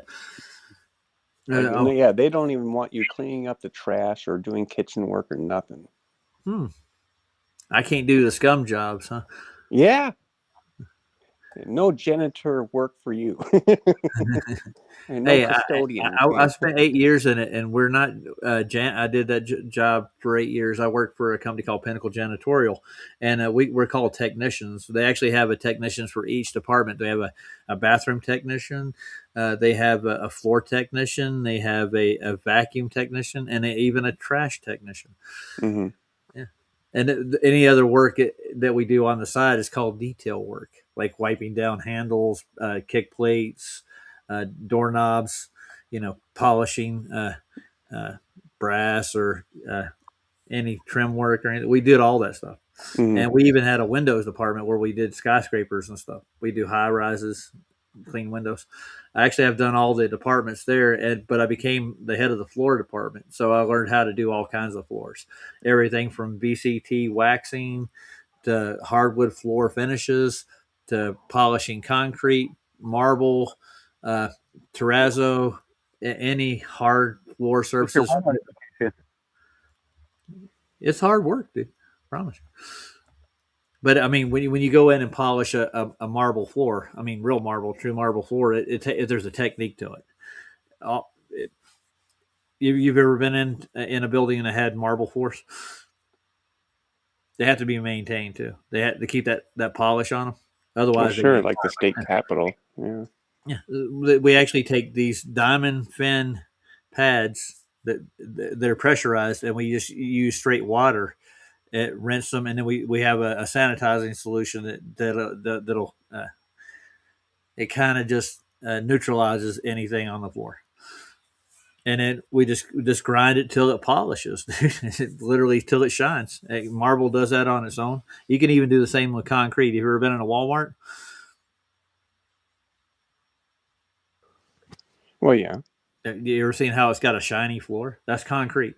I used to maintain all the ones in Arizona in the northern part. So I'd go in with these same diamond pads, and we would polish the floor with them, and it actually gets to a mirror shine. It's just raw concrete. It's the way you treat it. There's a few chemical processes that they do with the concrete too, but mostly it's just diamond polishing. It's fun. JJ, you do floors for a living too, huh? Do you do that kind of work, or you do Yeah, I think he installs floors. I've done that too. Did that for a year or so. Did a remodeling work, and the floors were included with that stuff. Putting in hardwood flooring, from real hardwood flooring to the laminate stuff too. Well, and a quick question. It's like ALE still isn't on board with TFE as far as, like, oh, yeah, there definitely was a 24-hour sun. Yeah, they can't because they know they get caught in it. Yeah, they want nothing to do with it. Yeah, I wouldn't want anything to do with it neither. I know. But the Jerusalem Post covered it. Yeah, the media. Okay. Yeah. One in particular media hit that too. Why is that one? Why was that one of the first papers to cover it? I don't get it. There was two papers. One was a transit paper that you get on the bus that actually made an announcement about TFE discovering the 24 hours. I mean, how long have they been touting the sphere? Now we have a midnight sun. Anyways, I want to go find that Shank the Globe video. Have you seen it? Maybe. Probably. It's about the permanent magnet of the Earth. It's what people believed before they had gravity. This is what people actually, I guess, if you want to call it science. I don't think it's science. I think it's just showing what causes things. I mean, you can actually demonstrate it. I guess that's probably closer to science than like a theory. He actually takes a magnet, a heavy magnet, and shows how it works. Oh, right. No, if something is demonstrable, you have a leg to work on. Yeah. Mm-hmm. If you can show and demonstrate what it does with elements here. Mm-hmm. Yeah. Oh, yeah. Let's take a look. See. Oh, yeah. I've watched it a couple times, but yeah, I told Aaron I was going to go over that before I get off. Yeah. Shank the Globe, and it's a cute little video. Yeah. I like the guy. He at least he's asking questions, and he's demonstrating. No, I followed him years ago on Facebook, and then YouTube. No, he's a pretty upright dude. Mm-hmm.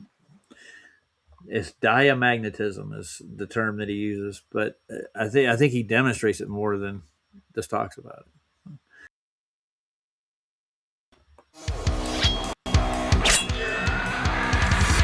I like to thank the globe for it.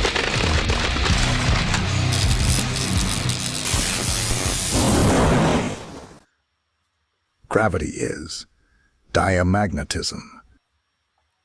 Before we begin, it is important to understand the difference between an electromagnetic field and a permanent magnetic field. An electromagnetic field produces a dielectric effect, but a permanent magnetic field produces a diamagnetic effect. In this case, we're talking about Earth, which is a huge permanent magnet. Before the molten iron core idea, there you go. It was generally accepted that Earth is a huge permanent magnet. You can dig in the ground and find magnetite, a naturally occurring magnet. The leading theory to how magnetite is charged is by lightning.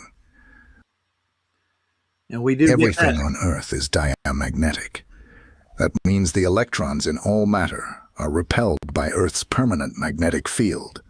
Even paramagnetic and ferromagnetic materials are diamagnetic, but they have a stronger attraction to the poles of a magnet. Science is correct about gravity mathematically, but it's the causality they get wrong. Mass does not attract mass, and it does not bend space. Wow. Science can mathematically predict the buoyancy of an object with this simple equation. But for this to be accurate, we need to replace the word gravity with diamagnetism. Here we have a brick. Simple. The brick is denser than the air around it, and the electrons inside the brick are repelled by Earth's magnetic field, causing a weak acceleration downwards. If we have two identical bricks, they will fall at the same rate because they have the same density and the same amount of electrons. However, if one brick is bigger than the other, then the larger brick will fall faster, because even though they have the same density, they do not have the same amount of electrons. Science claims the larger brick will fall faster because it has more mass, but that's a lie. It's because it has more electrons. Here are some diamagnetic experiments you can do yourself at home. Notice the magnet is pushing the mouse away. See how you put two mice in there? So you have equal. I have here is a syringe full of water, and I have my strong magnet. I'm not going to touch the magnet too. I'm just going to bring it close, and the water is going to repel the magnet and get pushed. Kind of looks like you're touching it. Not touching it. Prove it. Oh, there you go. Let's push it back. Not touching it. Not touching it. So water. Just a quick point out. So basically, anything that has fluid or mass, or that a magnet, if it's free floating, the magnetic field will, and he's demonstrating this, that it will propel it. But any kind of metals or anything that have magnet properties will be drawn to it. This is demonstratable. I think that I can't go, oh, this is pseudoscience. No, he's demonstrating it right now. Another thing that repels a magnet is wood. So here's an ordinary block of wood. I'm going to bring the magnet close to it but not touch it. Let's change that angle. Okay. See how it's not touching it, pushing it away. I want to stop it here. Hey, Ryan, do you still have your neodymium magnets laying around? Oh, he's gone. What happened to Ryan? He dropped out. Yeah. But he has a set of these magnets. They're a strong magnet. That's what he's using for this demonstration. So the stronger the magnetic field, the more resistance you'll meet. This will explain a lot of things in nature too. Oh, big time. Yeah. Carrie's talking about the dome over here. I see curve. Let's read this out. What was he saying? I always wanted that dome roof in the bathroom. Never mind. Yeah. They're talking about 33 ply for the big shits. Never mind. I think they're making a reference to somebody. I see. It's stopping it. Let's push it away. So how is it doing this? Oh, I get it. So diamagnetism is a quantum mechanical effect, which I won't get into. Why not? It's like Tesla said. To say that in the presence of large bodies, space becomes curved is equivalent to stating that something can act upon nothing. I, for one, refuse to subscribe to such a view. That's a good quote. That is something He wants to think Earth is flat. Go right ahead. Yeah, it draws up a little bit questions for me, doesn't it, you? Yeah, that's a good point. Let's get off of this thing. Right. I was still kind of listening to that end part with like Neil deGrasse Tyson. If you want to believe the Earth is flat, go right ahead. No, it's not even a belief; it's an No, it's just observation. observation. Yeah. What am I sharing here still? That's what we observe and experiment and can demonstrate with. Oh yeah, I agree with you. Mm. Oh, I've been going for almost 2 hours. There's a few other things I was thinking about, but I thought Alberuni would have more substance to it. Just looking into him, because I've never seen any work of his about the radius of the Earth. But I guess there isn't. He just uses eyeballs and his height on a mountain. Well, yeah. I didn't look into him either, to be honest. But I've heard a lot about it, and I've heard that he actually supposedly had calculated the circumference of the Earth in 1100s. Oh goodness! So he's kind of like an He's a Eratosthenes. pioneer, yeah. He knew that we would find a sphere just this size. Oh, You know, whatever. Pretty amazing, isn't it? No, but yeah, no. I asked a question earlier, just draw out some thought. Maybe why were Muslims like back in the day also trying to, or cartographers who were Muslim also trying to attribute things to a sphere Earth? It was a belief. I think it was passed down through the Greeks for the most part, just because they think spheres were like the most perfect shape, so they assume everything. Like when they saw the disc in the sky, they assumed it was a 3-dimensional sphere. But I mean, I can't tell you that for sure. I'm pretty sure. Don't worry about it. I mean, you can get light from a 2-dimensional source too. I mean, if there's like a 2-dimensional source, like not on a ground, like if you had a light, a recessed light in the ceiling, you would actually, that would be considered like a 2-dimensional light. But I mean, you still have, I don't think 2-dimension works. The better source of light would be a 3-dimensional source of light. Well, it seemed to be like kind of like a trend or fad at the time, or like, oh yeah, where they were intentionally trying to search for that. Yeah. Well, the thing is, like, assuming first, and Yeah. then trying to work backwards to confirm. I was watching one of Nathan's, and he drew it out completely why it was done. It's a short way to do math. It's an easy calculation, quick calculation. It's like going to the drive-through instead of going to go to the steakhouse. The difference is that this is a quick and easy fix for what they think cosmology is. That's all it is. And they try to deify the God in the process. Like, that's what the whole Big Bang was. The whole theory, the whole space, the whole solar system itself. Man trying to play God, I guess. The point, yeah. The whole theories that they have are based on like the Big Bang and how the universe is solar Well, system. it's like, or even if some had innocent intentions, they were trying to glorify him in just a false way. Most people think it's just a lie from Satan. Yeah. Mm-hmm. Which, I mean, it makes sense. I mean, to deify your competition, overthrow God from his throne. Yeah, even in the hearts of men, to say the least. Mm. If you're not following after God's own heart, you don't have any responsibility. That's what atheists they don't want to be accountable, I think. But they do have solutions. I hear they have a lot of solutions. But a lot of the socialist solutions don't work, do they? Oh, no, they don't. No, they cause more problems than they solve.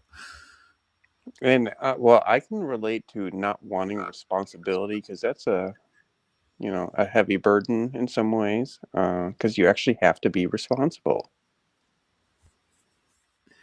Well, like, let's put yourself in the shoes of a tycoon businessman who's actually going to stomp over all his competition, little man, and gain wealth. I mean, I'm sure he has problems sleeping at night.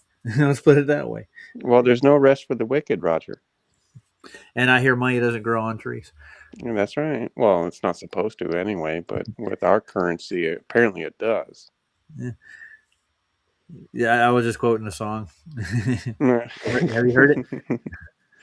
Ain't no rest for the wicked. Money Oh, don't grow on trees. right on. That's Cage the Elephant, by the way. Mm-hmm. This almost sounds political, doesn't it? Cage the Elephant. Well, it's not so much political as it's just, stating something that's true, Well, by the title of their band is what I'm talking about. Cage the Elephant. Oh, okay. Kind of like Republican versus Democrat. Right. Kind of. Yeah, the elephant versus donkey type thing. Mm-hmm. Yeah. I think that's what the name of the band. No, I'm going to get off. Okay. I've been working all day. I'm going to do a second part to this. I'm going to dig more into Al-Biruni, see if I can actually find some of his mathematics and put them to the test. Dude, they're going to fail. We all know they're going to. Well, I hope so. Because it's all assumptive math. Yeah. Well, it fits the grid that they built for the globe. That's why you can't explore the outside of that grid. You mean their assumed globe, right? Yeah, absolutely. Well, they built the globe off the flat Earth. You know that. You know how they did it, right? Oh, right. If you look at all their references, they superimposed a flat Earth onto their sphere. Yeah. Oh no, it's the other way. Well, they built all their mathematics to go. The angles to the stars come from the equatorial plane, from inside of a sphere. The edge of that sphere is the protractor. That's the globe itself. There's a sphere outside of that sphere called the celestial sphere. That's another larger protractor. It all matches on their Cartesian grid that they drawn out. Their longitude and latitude lines were actually drawn from a flat Earth, from the equatorial plane. But they just took this protractor over the top of it. And then are trying to say that initial protractor is a sphere. Yep. So you're measuring from the center of the Earth. All their measurements are taken from the dead center of the supposed sphere that we're talking about here. Even their models, like with the S waves or P waves, even that model is the exact same sphere. They're all done on that sphere. All right. mathematical. Oh, but when you get down to it, the measurements that actually fit this protractor are done on a flat plane, on the equatorial plane, with that center equator. Equatorial plane. It's a straight line through the middle of the Earth, dude. So, but yet it's not a straight line, Roger. Well, yeah, it has to be a straight line, or you wouldn't. Oh, right. It. No, but they're trying to convince everyone that it's not. Well, they're not. That's actually the surface of the Earth. That's surface level, sea level. It's on the equatorial plane. Right. No, but yeah, sea level curves, Roger. Didn't you know that? Oh, I've heard. The last guy that came on here and told me that, I could kicked him out. His name was Max. We didn't actually just kick him out. Me and D-Man laughed him off the stream. Yeah. Oh, I heard about that. I didn't see it, but I heard about it. Yeah. He was coming to show us how the Suez Canal actually proves the curve of the Earth. And when we got down, we looked up the levels of both of the seas on either end of the Suez Canal. They're almost identical.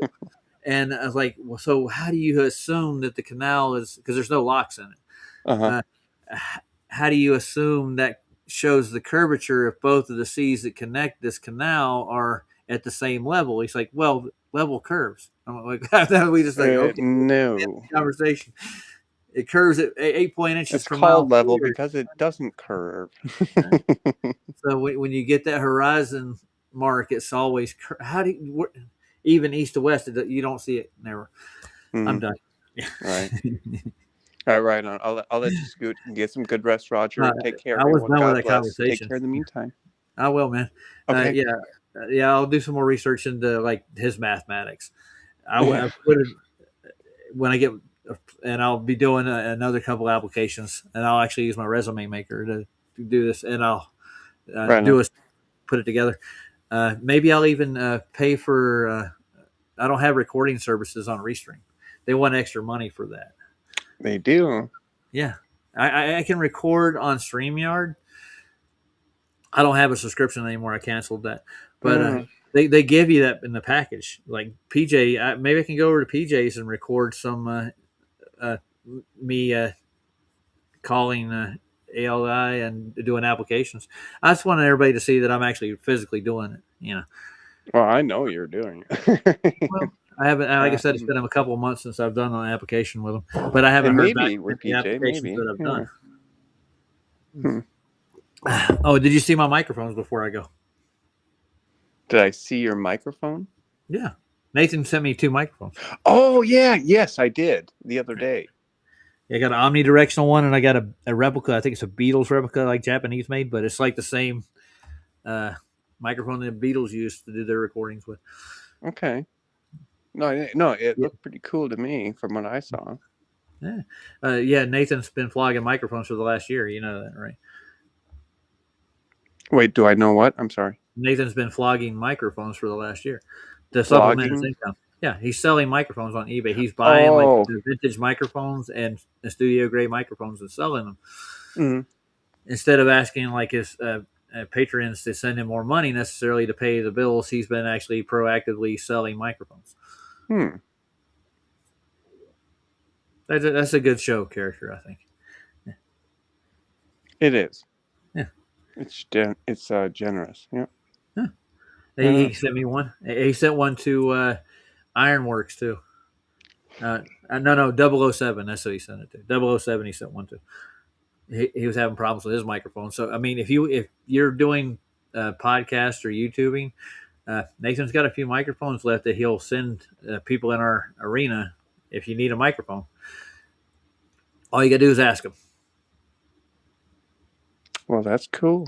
Right on. D-Man just woke up. Hey, D-Man. Let's say hi to D-Man right quick. I'll drop a link for him. It's 1:11 a.m., D-Man.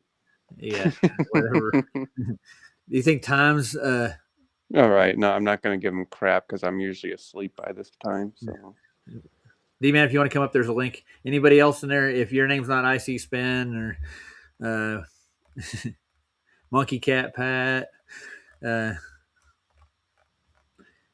don't use the link. So, Derek, what did you do today while we're kicking it for a second? well, I cleaned up more trash, actually. Dude, that's kind of what I do. Like when I go to the market and get food and beverages for the house, like, I mean, I walk up and down the roads, and because I'm such in a populated area, like people like to throw their trash onto the side of the road. Yeah. And I pick it up. You're volunteering this kind of work, aren't you? Yeah. And I actually wear like one of those like highlight utility looking vests. People think I'm like a city worker, and it's like, no, I'm a volunteer. Oh yeah, that reminds me. I gotta get an interface. I gotta look that up today too. I shopped around for it, but I only checked one website for these microphones because they have. It's got a phone jack, 4-inch phone jack on the Beatles mic, and the other one has a D-pin 3-prong connector on it. It won't fit on the PC anywhere. There's not a connector for it. So an interface is just basically a little mixer with a phone jack cord on it and a mic jack, so I can plug anything into it. What about Brenda Debates? Who brought up Brenda? That dude ain't coming in here. I spent a year dealing with that thing. How about Brenda seriously needs to rethink his whole life. Yeah, he's made some bad decisions. Like first, for once, trying to transition into a woman. That's your first mistake. Well, no, see, he only tipped his toe in the water. Yeah, I know, but he was getting there. No. And he is an atheist who has no accountability and believes that anything goes for the most part. Yeah. I mean, I kind of put him on the same scale as like priests who want to go into the bathroom with little children. You know what I mean?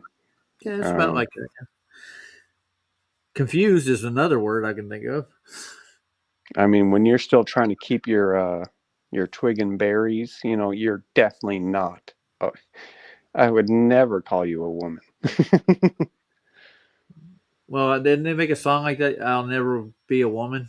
There's a song that goes, I'll never be a woman.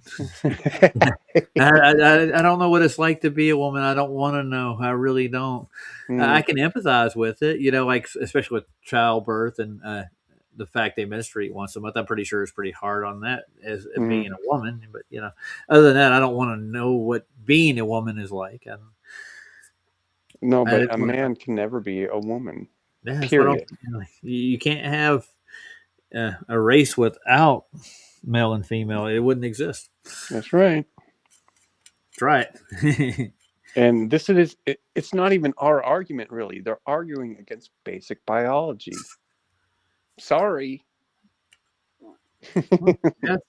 That across the board, everything has two, except there's a few asexual species on the insect side, I think, like with worms and. Well, it's like, I mean, there's been some doctors I've heard from where they do encounter some hermaphrodites in like 50 years or whatever, but it's like 2 out of like 100,000 or something.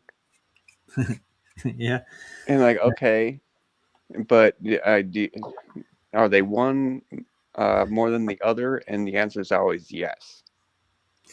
David's very happy with an Audi. He's funny. David, keep it up, man. And JJ said another word for it is sick as fuck. Okay, yes, that's a term. Mm-hmm. Yeah, who actually pushes this? It seems like it's either politically motivated or. Well, it's media motivated because if you remember, like the trucker convoys in Canada some years back about the lockdowns and all that, they were trying to act like there weren't as many people there as there was. Yeah, and then after all that happened, they were trying to shift gears and focus on the LGBTQIQ plus crap and act like it's bigger than it is, giving them a bigger microphone. Where's he, man? He had to get set up. There he is. You can tell. What's going on? Oh, No, shit. I might be loud. What's happening, brother? Oh, you're good. Right. Is that the Grateful Dead you have on your banner, sir? No, I forget what it's called though. Saab told me what it was. It's an old thing. It looks like Keeping Truckin' almost because of yeah. Yeah. Keeping Truckin'. Yeah, my father-in-law had a rig and he had mud flaps on his rig that had Keep on Truckin' on it. I don't know where he got these mud flaps, but they were Grateful Dead mud flaps he had on the back of his rig. He had a Kenworth. We got a whole slew of family that they own their own rigs and they own their own shipping companies and they have their own terminals and stuff. They were doing it for years out of Arizona. Quite familiar with the logos. What's going on? What's going on, Derek? Not much. We were covering Al Just Baruni talking earlier. shop. You missed all that. Come to find out, Al Baruni really didn't do anything so far. Say it ain't so. No, it is. He measured the radius of the Earth with his eyeballs and shadows. Mm. How do you do that, man? A little bit of math. Well, isn't that the trick in the first place? Is that it's modeled after your eyes? Mm-hmm. Yeah, but I mean, he even figured out moon cycles and stuff like that. You know, tough one. They go through a cycle every day, don't they? So I mean, if you mark down what cycle this is and what that is, and you can see the angle of where the light's going, you can figure out its cycle. I guess they're trying to make the solar system. So. Well, it's like, explain this to me. Like, I mean, if he were on a mountain long enough, he should see a mountain shadow extend beyond the visible horizon. Yeah. And you can probably see that mountain from further than you should due to the radius that he concocted, too. That's all I'm going to say. Wouldn't that ruin your radius value if you're trying to make one? Yeah, I did a series of streams called Ruined Radius, too. We were going over the Southern Ocean longitude and latitude measurements that they were putting in the nautical almanacs, how they're a lot larger than it would be on the radius of if it was a sphere the size they say it is. It's not. I think I've got it pretty much covered. I think we figured out we're not on a sphere. So let's go explore our plane. Let's do it. Cheer, cheer. Here we go. Fuck the man. We were going through that crap with Harmon, where Harmon was saying that the reason you're seeing the shadow from the mountain and the clouds. Oh yeah, I remember that. Oh, yeah. And we were going through that for a little while. With even though you see the shadows go underneath the clouds. Okay, thanks, Harmon. No, but you never. That's not what you're seeing. No, it's not really. We showed that, and D-Man proved it. You're not seeing what you're seeing, okay, Derek? Yeah. Yeah, Oh, exactly. okay. Yeah. But somebody, what he was saying, I mean, I wasn't giving him shit about it. I was just trying to point out that this is Haman. This is what's really happening. And I said, you're going to see the shadow on the other side if somebody's standing on the top of it. And then I pulled the picture up of somebody standing on the top of it, taking a picture of the shadow coming from the mountain. on the other side of the mountain. And I'm like, there you go. It's that simple. Oh. They think that it's being cast from the below the mountain. It's not. It's or that he was saying that the cloud, the tip of the mountain is actually on above the cloud. And it's like, no, it's not. It's because of the angle of the light is causing it to project up, and as it comes closer to you, the angle of the sun starts to go higher. In optical. And then Man of Stone did his demonstration with the sunset, and they did the blender simulation with Paul Klett and showed that this is what happened on a globe, which we don't see a earth shadow at night. Here, not as the sun sets, we get a giant bulge shadow that covers everything. And he just wouldn't accept it until I found out that it happens on 2 other mountains also, and then showed it happening there also. Yeah. And I was just like, just give it up, man. Just give it up. Well, hopefully he got a little quiet and is actually considering. Yes, he did. Oh, good. He did. And it wasn't done in a way that was nasty.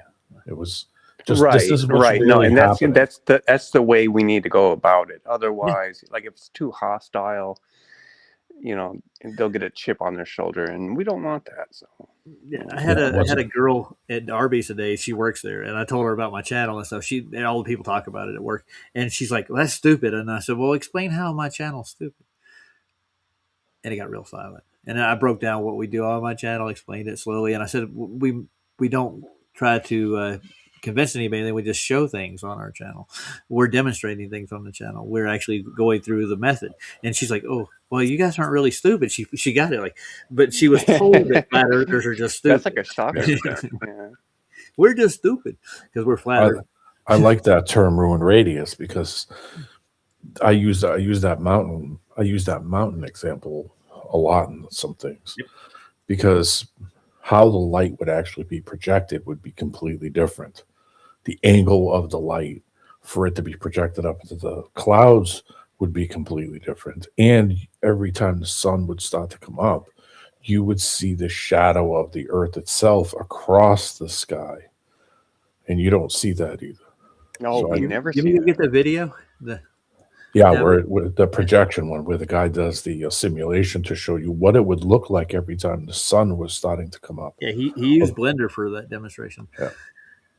And he said every time the sky would start to get any kind of light whatsoever, you would see the shadow from the actual physical earth, meaning the ground itself, meaning the globe itself would project a shadow, come up over the sky that you have never seen in your life. Because that's just the way it would work, and you don't see that. So I like that. Have you ever watched this video, Derek? I like that when you say ruined radius, because I'm trying to get Scott to do a song named that. Actually, he did "The World Doesn't Twirl." I wanted to do a ruined radius. That was cool. Some of those guys seem to want to keep poking at if it's antipodal, well then houses would have to be horizontal at the equator. Houses would have to be up almost upside down if you were standing at the south compared to the north. Your head would be above your feet in the north, and your head would be below your feet in the south. You'd be standing upside down. But they think that it's some kind of antipodal treadmill earth, that it's just moving underneath your feet, and if you just move, it's ridiculous. It's a ridiculous concept. It's not anything you've ever seen, and you've never been any angle but up and down. Your whole life, you've never been any, unless you walk up a hill or walk down an escalator. You're adjusting, for the topography. But this isn't treadmill earth. It isn't spinning underneath you as you walk in the opposite direction and go nowhere. That doesn't happen. Can I make a call out to Scott? Scott, make this song, write it, man. I'll help you. Yeah, Taboo is awesome though. He's being a lawyer. He does the math properly. He'll figure it out, and he doesn't make a claim unless he can back it up. That's what I like about Taboo. You know, if you don't see it in nature, it's not real. No, so it's that simple. You can put it in math all you want. Doesn't mean it's real. No, it doesn't mean shit if you don't see it, and you don't see it. Quantify. I mean, even Man of Stone quantified the sunset. He did the whole thing on that. So it's not really a sunset. You know, you give no, it's just it's simply going away from you or coming at you. Yeah. That's in this video too. It's increasing or decreasing in angle optically. Amen. All right, you want to listen to it? Have you seen this video, Derek? I It's should have sunrise, seen it, but I don't think so. shadows, and more flat Earth evidence. It's a pretty good one. Okay. Yeah. Hello, everyone. Today, I wanted to share some more evidence of our flat and stationary Earth. This evidence comes again from the channel Space Audits and from the BitChute channel Man of Stone, who made the original observation. A big thanks to both of them. I'll have links in the description where you can go and subscribe and show your support. As a side note, YouTube took down my last video pursuant to another false copyright strike. Fortunately, you can still watch that video on Odyssey, Rumble, and BitChute. A few years ago, I originally shared this video from the channel Shadow Reveal. I love it. Shadow Reveal is a professional architect and a friend. In that video, Shadow Reveal created a Blender simulation of both the globe and the flat Earth with respect to shadows. Notice that under the globe, how the sunlight through the window starts low right here and then rises up the wall as the sun allegedly continues to drop to a lower angle based on our perspective on the ground. This is the important issue. Notice how the sunlight on the wall at sunset rises even higher than the window itself as the sun drops lower than the window. Furthermore, the Earth bulge itself, which is this shadow line right here, soon overtakes the shadow of the pillar as the sun drops even lower than the physical Earth geometric horizon, creating an upward Earth curvature shadow. On a flat Earth, the light through the window still starts low, but in stark contrast to the globe, the light from the sun through the window would never rise higher than the window itself until the sun gradually moves farther away until the sun fades out. After Shadow Reveal's simulation video, an engineer took that rising Earth bulge shadow and created this Cinema 4D simulation that shows how the alleged Earth bulge shadow would continue to rise until the shadow of the Earth itself would hit the underside of the clouds above us. In other words, if the globe were real, based on our perception, there would have to be an upward Earth bulge shadow that would be created by the physical globe and the sun dropping at an angle lower than your feet, as shown in this simulation. This upward shadow, which would look something like this, does not happen in reality. Which should happen at both sunrise and sunset if the globe were real. This indisputably proves the globe false, as the sun never drops lower than the apparent horizon. It also indisputably proves globe geocentric claims and the big Earth models false. I hope you understand that. But let's get back to the main point for this video. Fortunately, Man of Stone has a window on his house that is set up very similar to the Shadow Reveal simulation. To his credit, Man of Stone decided to test the simulation, and he has done it a couple of times now. For this recent test, he placed a magnet here to mark the bottom of the window directly across from the wall. Remember, based on our simulation, and just common sense, if the globe were real, then the light through the window on the wall would have to rise higher than the window itself, as the sun drops at an angle lower than the window. If the Earth is flat, which it is, then the light through the window would not climb higher than the actual window. Here is Man of Stone's test. I have sped up the video for brevity. According to the observation, the light from the sun never reached the height of the window. In actuality, the light from the window on the wall... And if you want to go watch him quantify this, he has it on the BitChute channel, Man of Stone. if you want to go over there and look at it. Yeah, Stone's great. Yeah, he is. When it comes to the math, yeah, he's sharp. Yeah. All right, back to it. Ended up at about 12 centimeters below the height of the actual window. This confirms a flat Earth. It's also interesting as to the difference in the amount of light going through the window. This was at the beginning of the test, and this was at the end of the test. This matches the argument that the sun seemingly fades out due to the opacity of air. This drone footage from DITRH's channel shows us how the sun doesn't actually fall below the horizon, but simply fades out. But the sun, whatever it is and however it works, always remains higher than the ground itself. Here's a video from SpaceX that seems to show the same departing sun. They got one of those from Artemis? Oh, God. And this is a new sun fade out from an airplane. Weird, huh? It just kind of fades into the opacity of the air. Manna Stone has given us more geometric evidence that the sun never physically drops below a physical globe barrier horizon from our perspective as required by the globe. Big shadow. What's also fascinating is the fact that the upward movement of the sun's light on the wall is at a constant rate until the end, where the sun begins to slow down and level out as shown in this graph. As the sun slows down, it then fades out.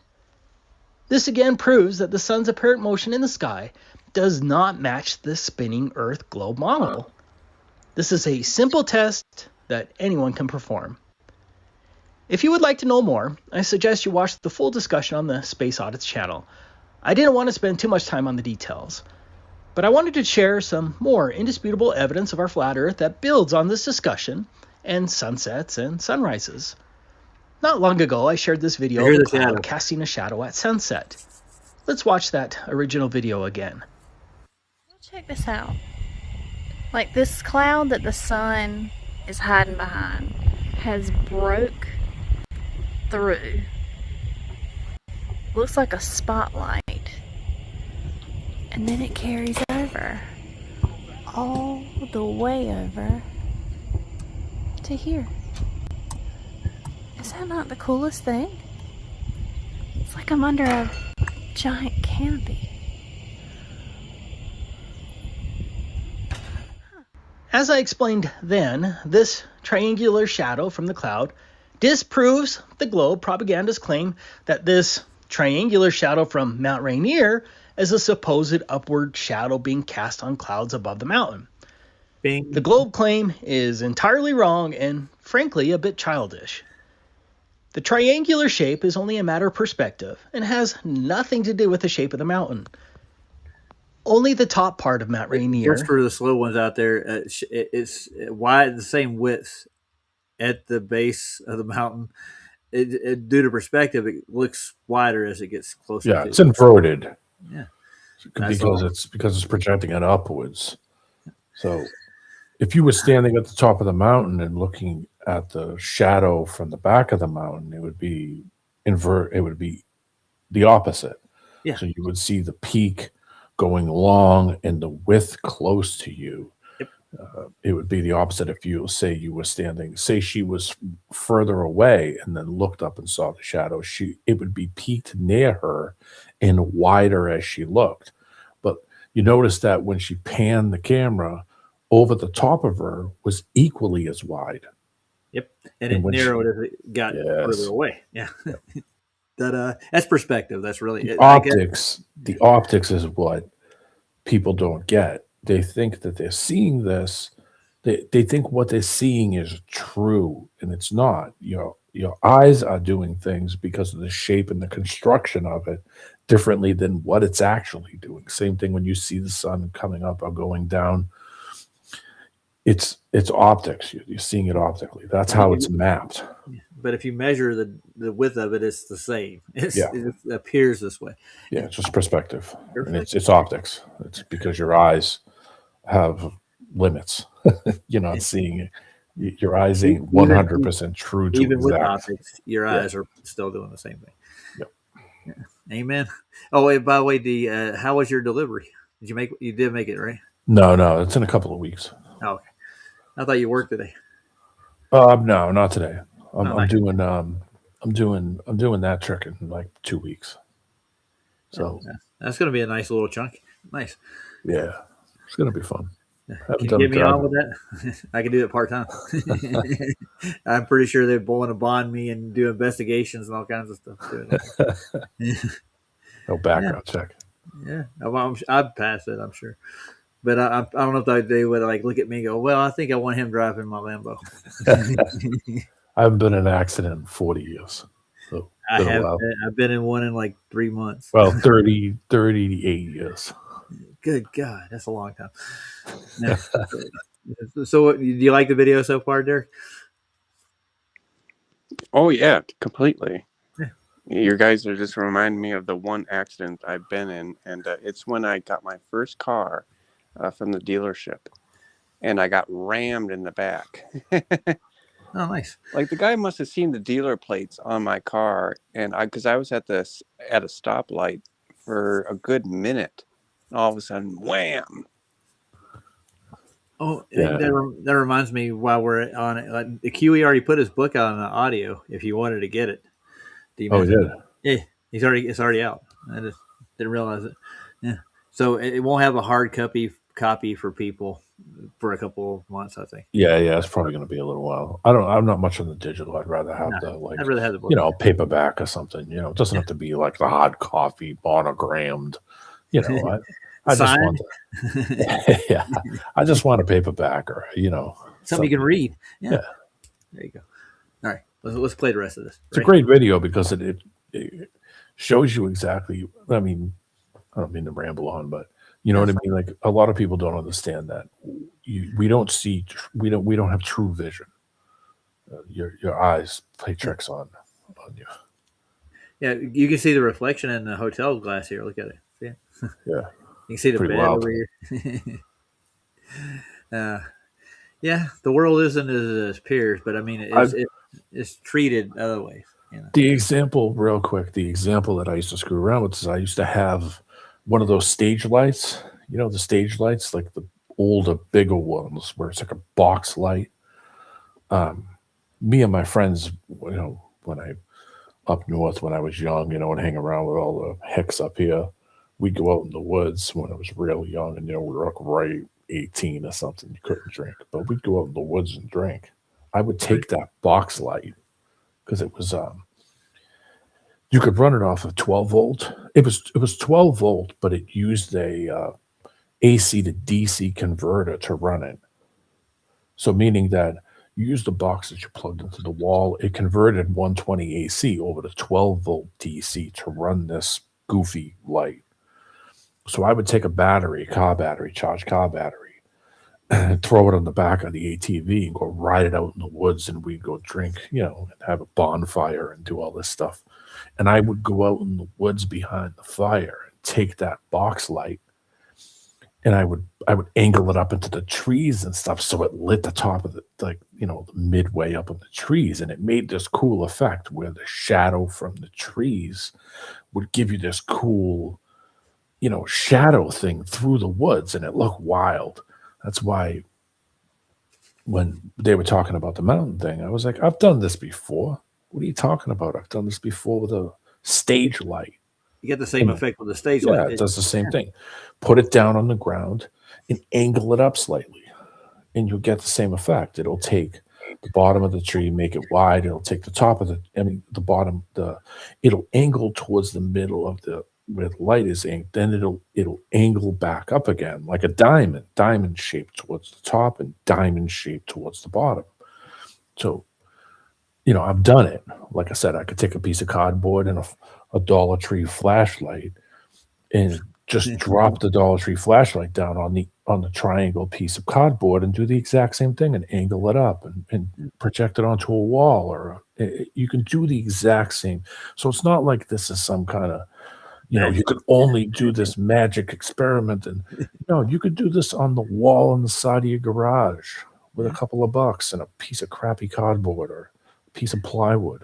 do the Better same Mr. thing. Wizard, dude. I'm telling Yeah. you. If you really want to go high tech, you could take a bed sheet, and hang a bed sheet up, level to the top, and you could fool with the height of it, so you can project that shadow up onto the bed sheet. You can do the same thing.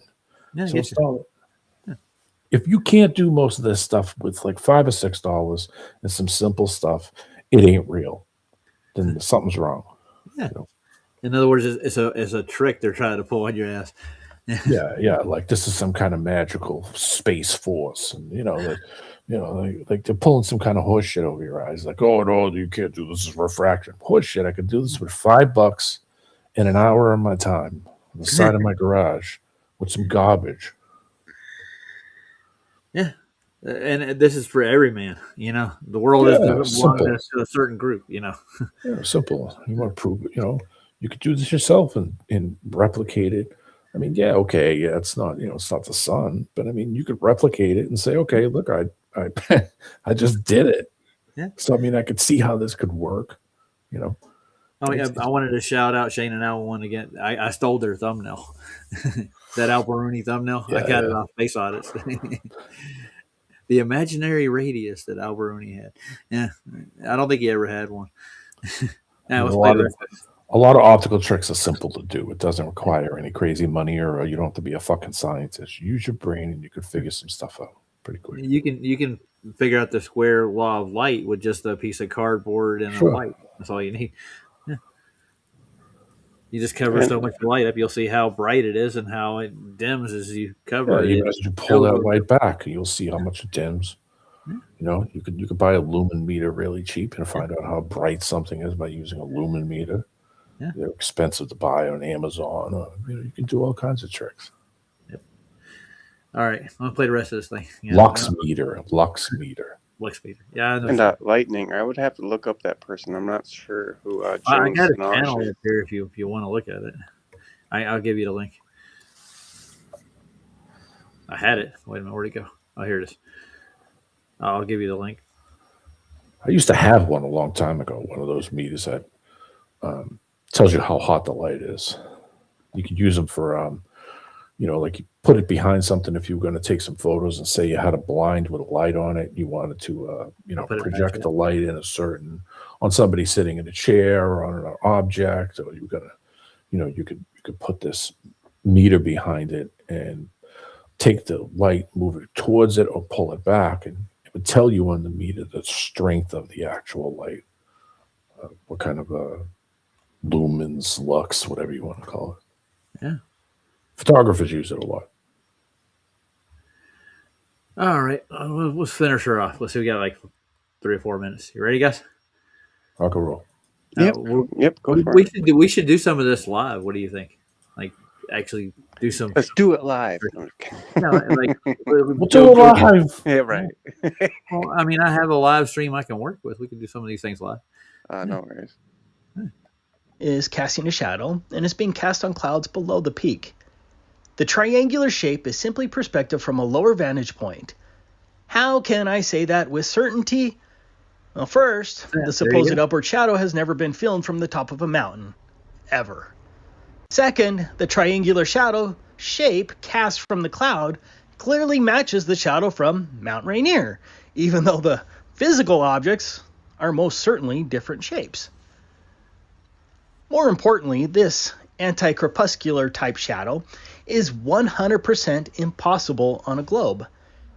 Because on a globe, a shadow from a cloud at the horizon could not wrap around the curvature. It would shoot upwards towards space. Is he saying that? From the observer's perspective, the shadow would cut off at a point above the observer's head, and certainly could not make it to the other side of the sky, approximately another 100 miles away. Off into space. At a distance of roughly 200 miles from horizon to horizon, that would be a curvature drop of nearly 27,000 feet. What can they claim? That gravity makes cloud shadows wrap around the curvature too? Since that cloud shadow video, I have also filmed this phenomenon. Warping of space-time. At first glance, my video is not as awesome as the first video. It was actually a lot better until I realized I needed to film it, and it died down before I started recording. But my video makes an excellent point because notice where the sun is. This video, which was filmed August 5th, 2024 at 8:35 p.m., was taken only 4 minutes before sunset. The sun appears to be lower than the clouds. The lowest angle. You can't even see it. Yeah. Under the globe, the sun would have to be at an angle lower than the clouds, but we know that's not true because only the tips of the clouds are casting shadows. Only the tips of the clouds are casting the shadows, and they extend across the entire sky, which is also impossible on the globe. My laser test friend Robert, who now lives in the Philippines, just sent me these photos that were taken right before sunset. And thank you, Again, Lightning. the shadow extends across the entire sky, and the sun appears to be angled lower than the clouds. But it can't be, since it's right before sunset. Any way you look at it, sunrises, sunsets, and shadows prove the flat Earth. Thanks for watching. Well, thank you, Taboo. That was a nice little video. I liked it. So anything in the works, boys? Got anything happening after this? Are you going to bed? It's late 30 where I'm at. I fell asleep earlier, too. That's probably why I woke up. Yeah. Is Sandy on tonight? I don't know. She was talking about the Artemis thing. I fell asleep about a quarter way through it. Then they went over to Rumble and talked about the two kids. You know what I'm talking about. Yeah. On YouTube. That was a weird interview that cop did with those kids. I mean, never mind. I ain't going to go into it. Yeah. It almost seemed staged to me. We'll leave it at that. Yeah, I was on PJ's earlier with Derek. We sat there for a little while and watched the video.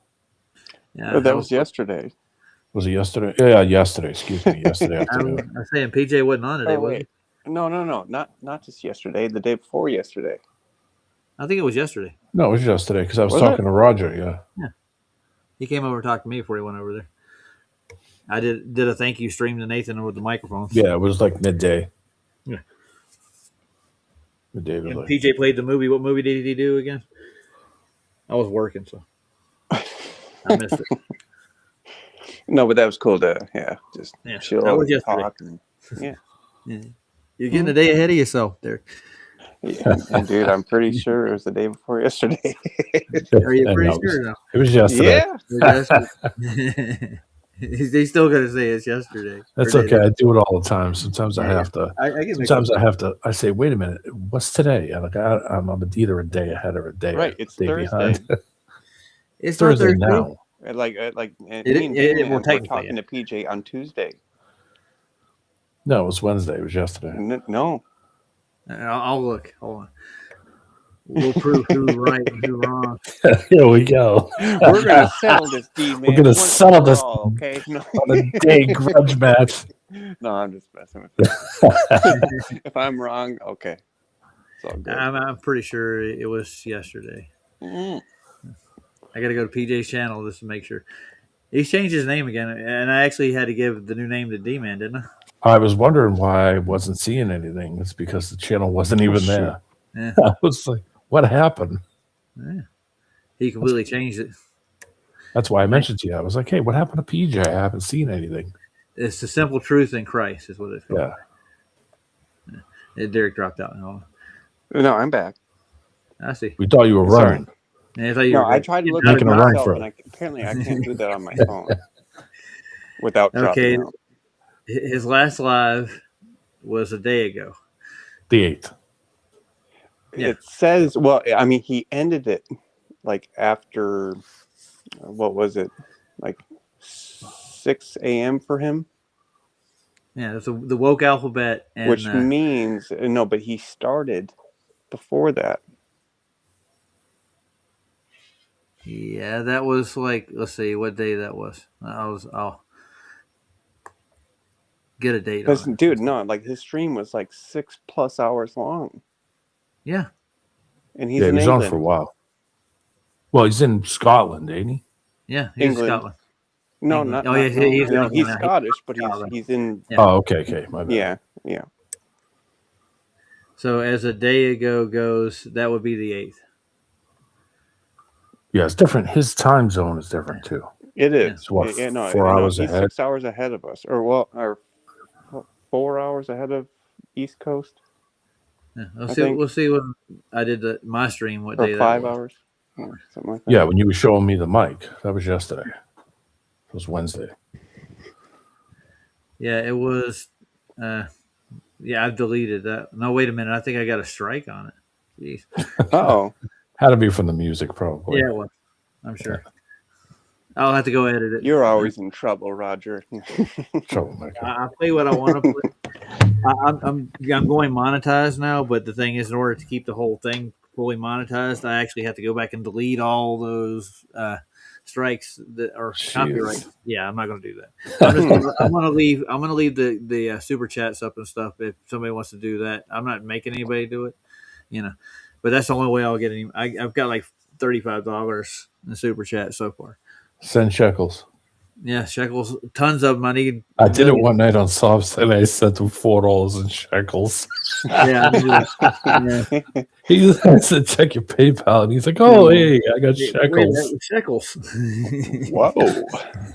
You can do that with PayPal. You can go any monetization. I was gonna one of the other places I was gonna do it. I was gonna do it on Sandy's just for the hell of it, just so I could hear her say, "Somebody sent me dong." And I was like, let me not do that. I actually looked one night just for the hell of it to find out what the largest number amount was for $4 in the world. And it was Cambodian dong. Ooh. And it was, if you sent $4 American money, it was like 70,000. It was like some 170,000 dong. And I was like, that would be funny if she did a super chat and just laughed her ass off, because then, 140,000 dong. Somebody sent me 140,000 dong just to get a laugh out of her. I shouldn't even be laughing. Oh my goodness. You know what they call their money in South Africa? It's Rand, whatever that means. Rand. Yeah. I thought it was Rand. I think it's Rand or Rand. I don't know. But that's a R-A-N-D, I think. I still might do it at some point. Don't tell her. No, we'll keep it under our hat. Just so I can get a laugh out of her. Just so I can get a laugh out of her, because I know she'll giggle. I got to babysit the babies in the morning around noon or so. I got to work. I really don't want to go. Me neither. I'm not have to work though. I'm off for the next day, except for the babysitting part. It's a chore though, man. I'm still changing the youngin. She ain't quite potty trained yet. That's the next step. Oh, but you seen the first one when he got in there, he was like proud of it. I did it. Yeah, he wanted to show it to you. That's fine. We will see it eventually. You don't have to come show me now. Like a picture too. Oh yeah, that's the one you were talking about with the with it reversing the image. Yeah, it's Amsterdam actually. Yeah, it's like they have those the like water, because they're below sea level. Oh yeah. I forget what they're called. Canals, not canals. Yeah, they're all canals. Yeah, waterways, canals. They don't have roads in Amsterdam to speak of necessarily. They got walkways and stuff for the most part, bike roads, trains. Yeah, everything's on the side of canals. It's funny. I would like to visit there once. Oh, that's right. I forgot they have that. Mm-hmm. They're below sea level, like big time. They have a huge star fort there too. That's massive. Mm-hmm. The same with Venice too. Venice is like that. There's New Orleans is cool. That's right. Yeah. New Orleans, but New Orleans is more antiquated, I think. It's kind of dumpy. Hate to say it. It's. I've been close to it. I've seen it from a distance. I never went to the town. I've been through Louisiana a couple of times. Been to Mississippi. I ain't missing nothing there. No, you're not missing anything. I remember the first time I went through Mississippi, going through I-40. We're passing through the state, and like the road disappeared about halfway through Mississippi. Like, where'd the road go? This is a highway, right? You couldn't tell where the road and the ground end or began. You just got to guess. Yeah, I've never been to Texas. I've never been to Louisiana. Texas ain't that bad, actually. Been to Missouri, Mississippi, Alabama, Florida, everything about midway. I've never been to South Dakota, haven't been to North Dakota, but I've done all the other stuff in Wisconsin. I've lived in South Dakota, D-Man. It's not populated at all. It's pretty much rural. Yeah, It's all like prairie. Yeah. You can go up to the Badlands if you get up high enough. Or Badlands. Yeah. Me and my friend Those are did there. the up through Michigan and up through the UP, and then back down into what's that Maryland? I don't know what that is, on the top of Wisconsin, and then came down the other side and came back down, and that was a trek. I could say I did it once and that's enough. I was like, I don't want to do that again. It was the most boring things ever. There's nothing up there. UP is just nothing there. It's just roads and little roadside shack places. And Oh, that area above Wisconsin, yeah, that's a part of Michigan. So it's like it's the UP. Michigan. It's like two separate land areas. It's weird. It cuts up. It's actually it goes. It's almost like this. It's almost like the canal there that Iran has got. You know, where it has an island that sticks out, and you're cutting into the other country, and then dotting out. It's the same thing, like in Canada. You know, where it's actually a part of the United States, but it cuts up and past the border of Canada. It's kind of funny. You come Minnesota does that in like two spots too. Yeah, Minnesota and I think it's all man-made. Wisconsin. Then it comes down to Wisconsin. It's not naturally formed that way. No, it was some kind of problem that they had that they worked out. I don't know. It's shit up there. There's nothing up there. It's just woods and woods and water and hills. And, So if you're in South Dakota, go to Sioux Falls area if you want to get like civilization. If you're looking for, that's the only place that there's any population in South Dakota. Period. If you need to go to the store or something, it'd be where people from all the towns from like hundreds of miles around go all the way to Sioux Falls just to buy stuff. Dude. It's nuts. Yeah. I mean, if you like living in nowhere for the most part. Well, it's like Sioux Falls. They depend on like tourist activity. Yeah, my great uncle used to live up there when I was a kid, and he actually used to keep bees for a living. There's a whole bunch of farms out there with cloves. Oh, good.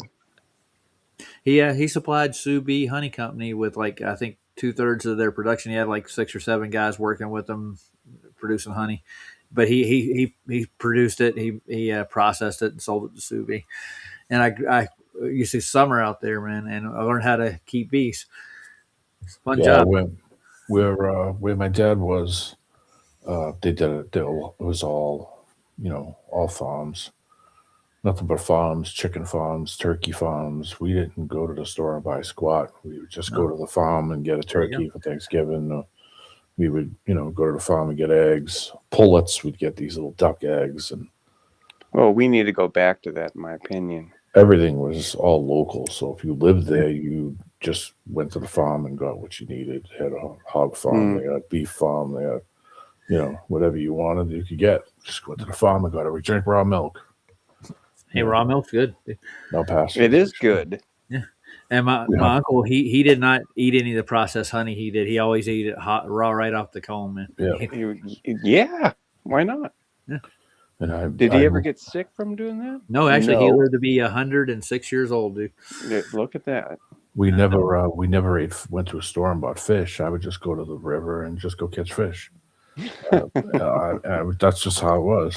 It's a totally different life. Go up there now, and there's a gas station and a Dunkin' Donuts every 3 miles, or McDonald's. Oh boy, that's got to be good for you, Dunkin' Donuts. All that stuff's all all that old world shit's gone. Nobody's kids Carl gave want me a it. video, guys. You want to look at it? Sure. Yeah, it's Mars and Uranus and Venus and Pleiades, Orion's belt. But it says flat roads. That's why I don't. We'll see. Is he like going to look up or something, or what? I hope so. He usually does that kind of stuff. Okay. He bakes up the P900. Goes good work. We'll see how long this video is. A couple minutes. Yeah, not bad. There we go.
Wasn't bad.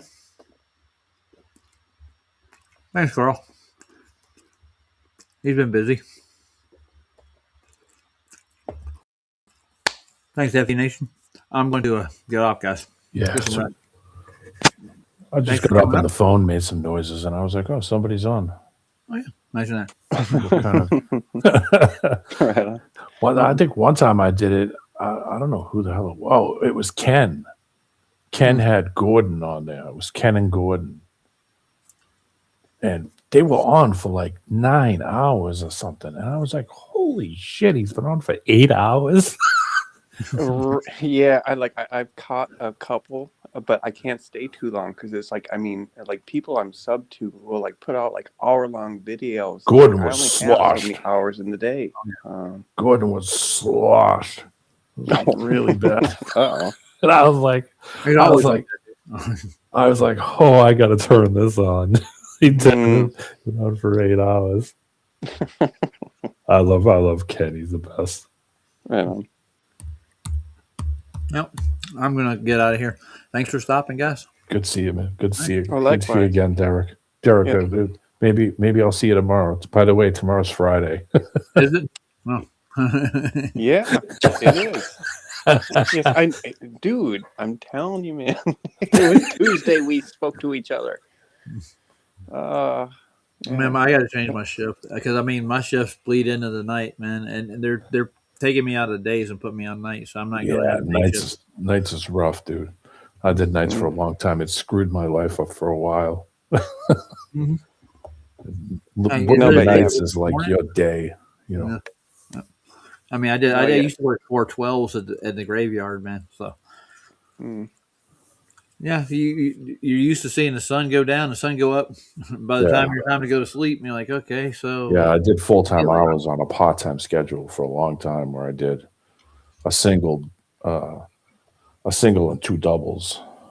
And that was my normal hours. And then, so I'd work a day, a single, then I'd have a day off. Then I'd come in and work a double. Then I have a day off. Then I come back the next day and I have to work another double. That is rough.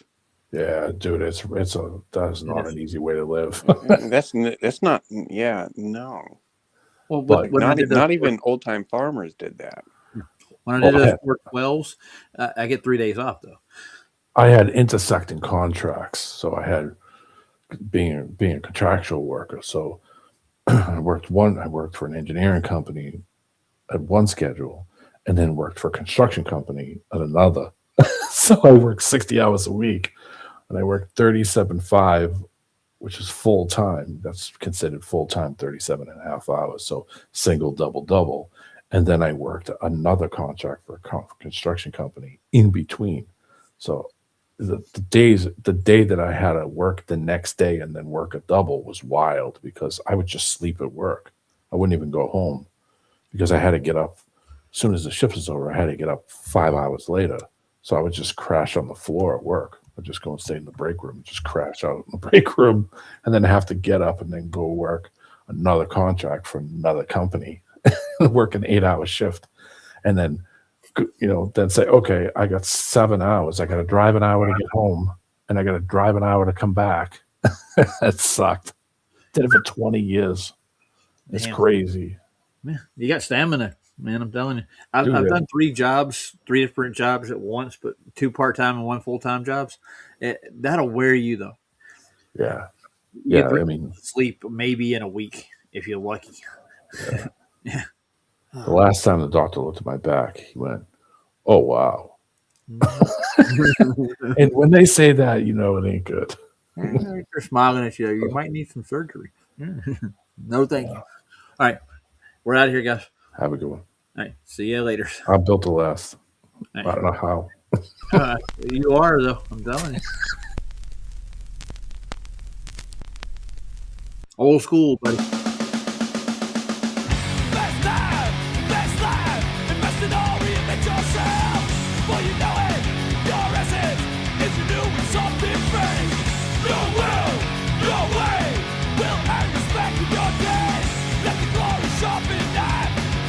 Future of your life, let's not bring back, just back.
Night, guys.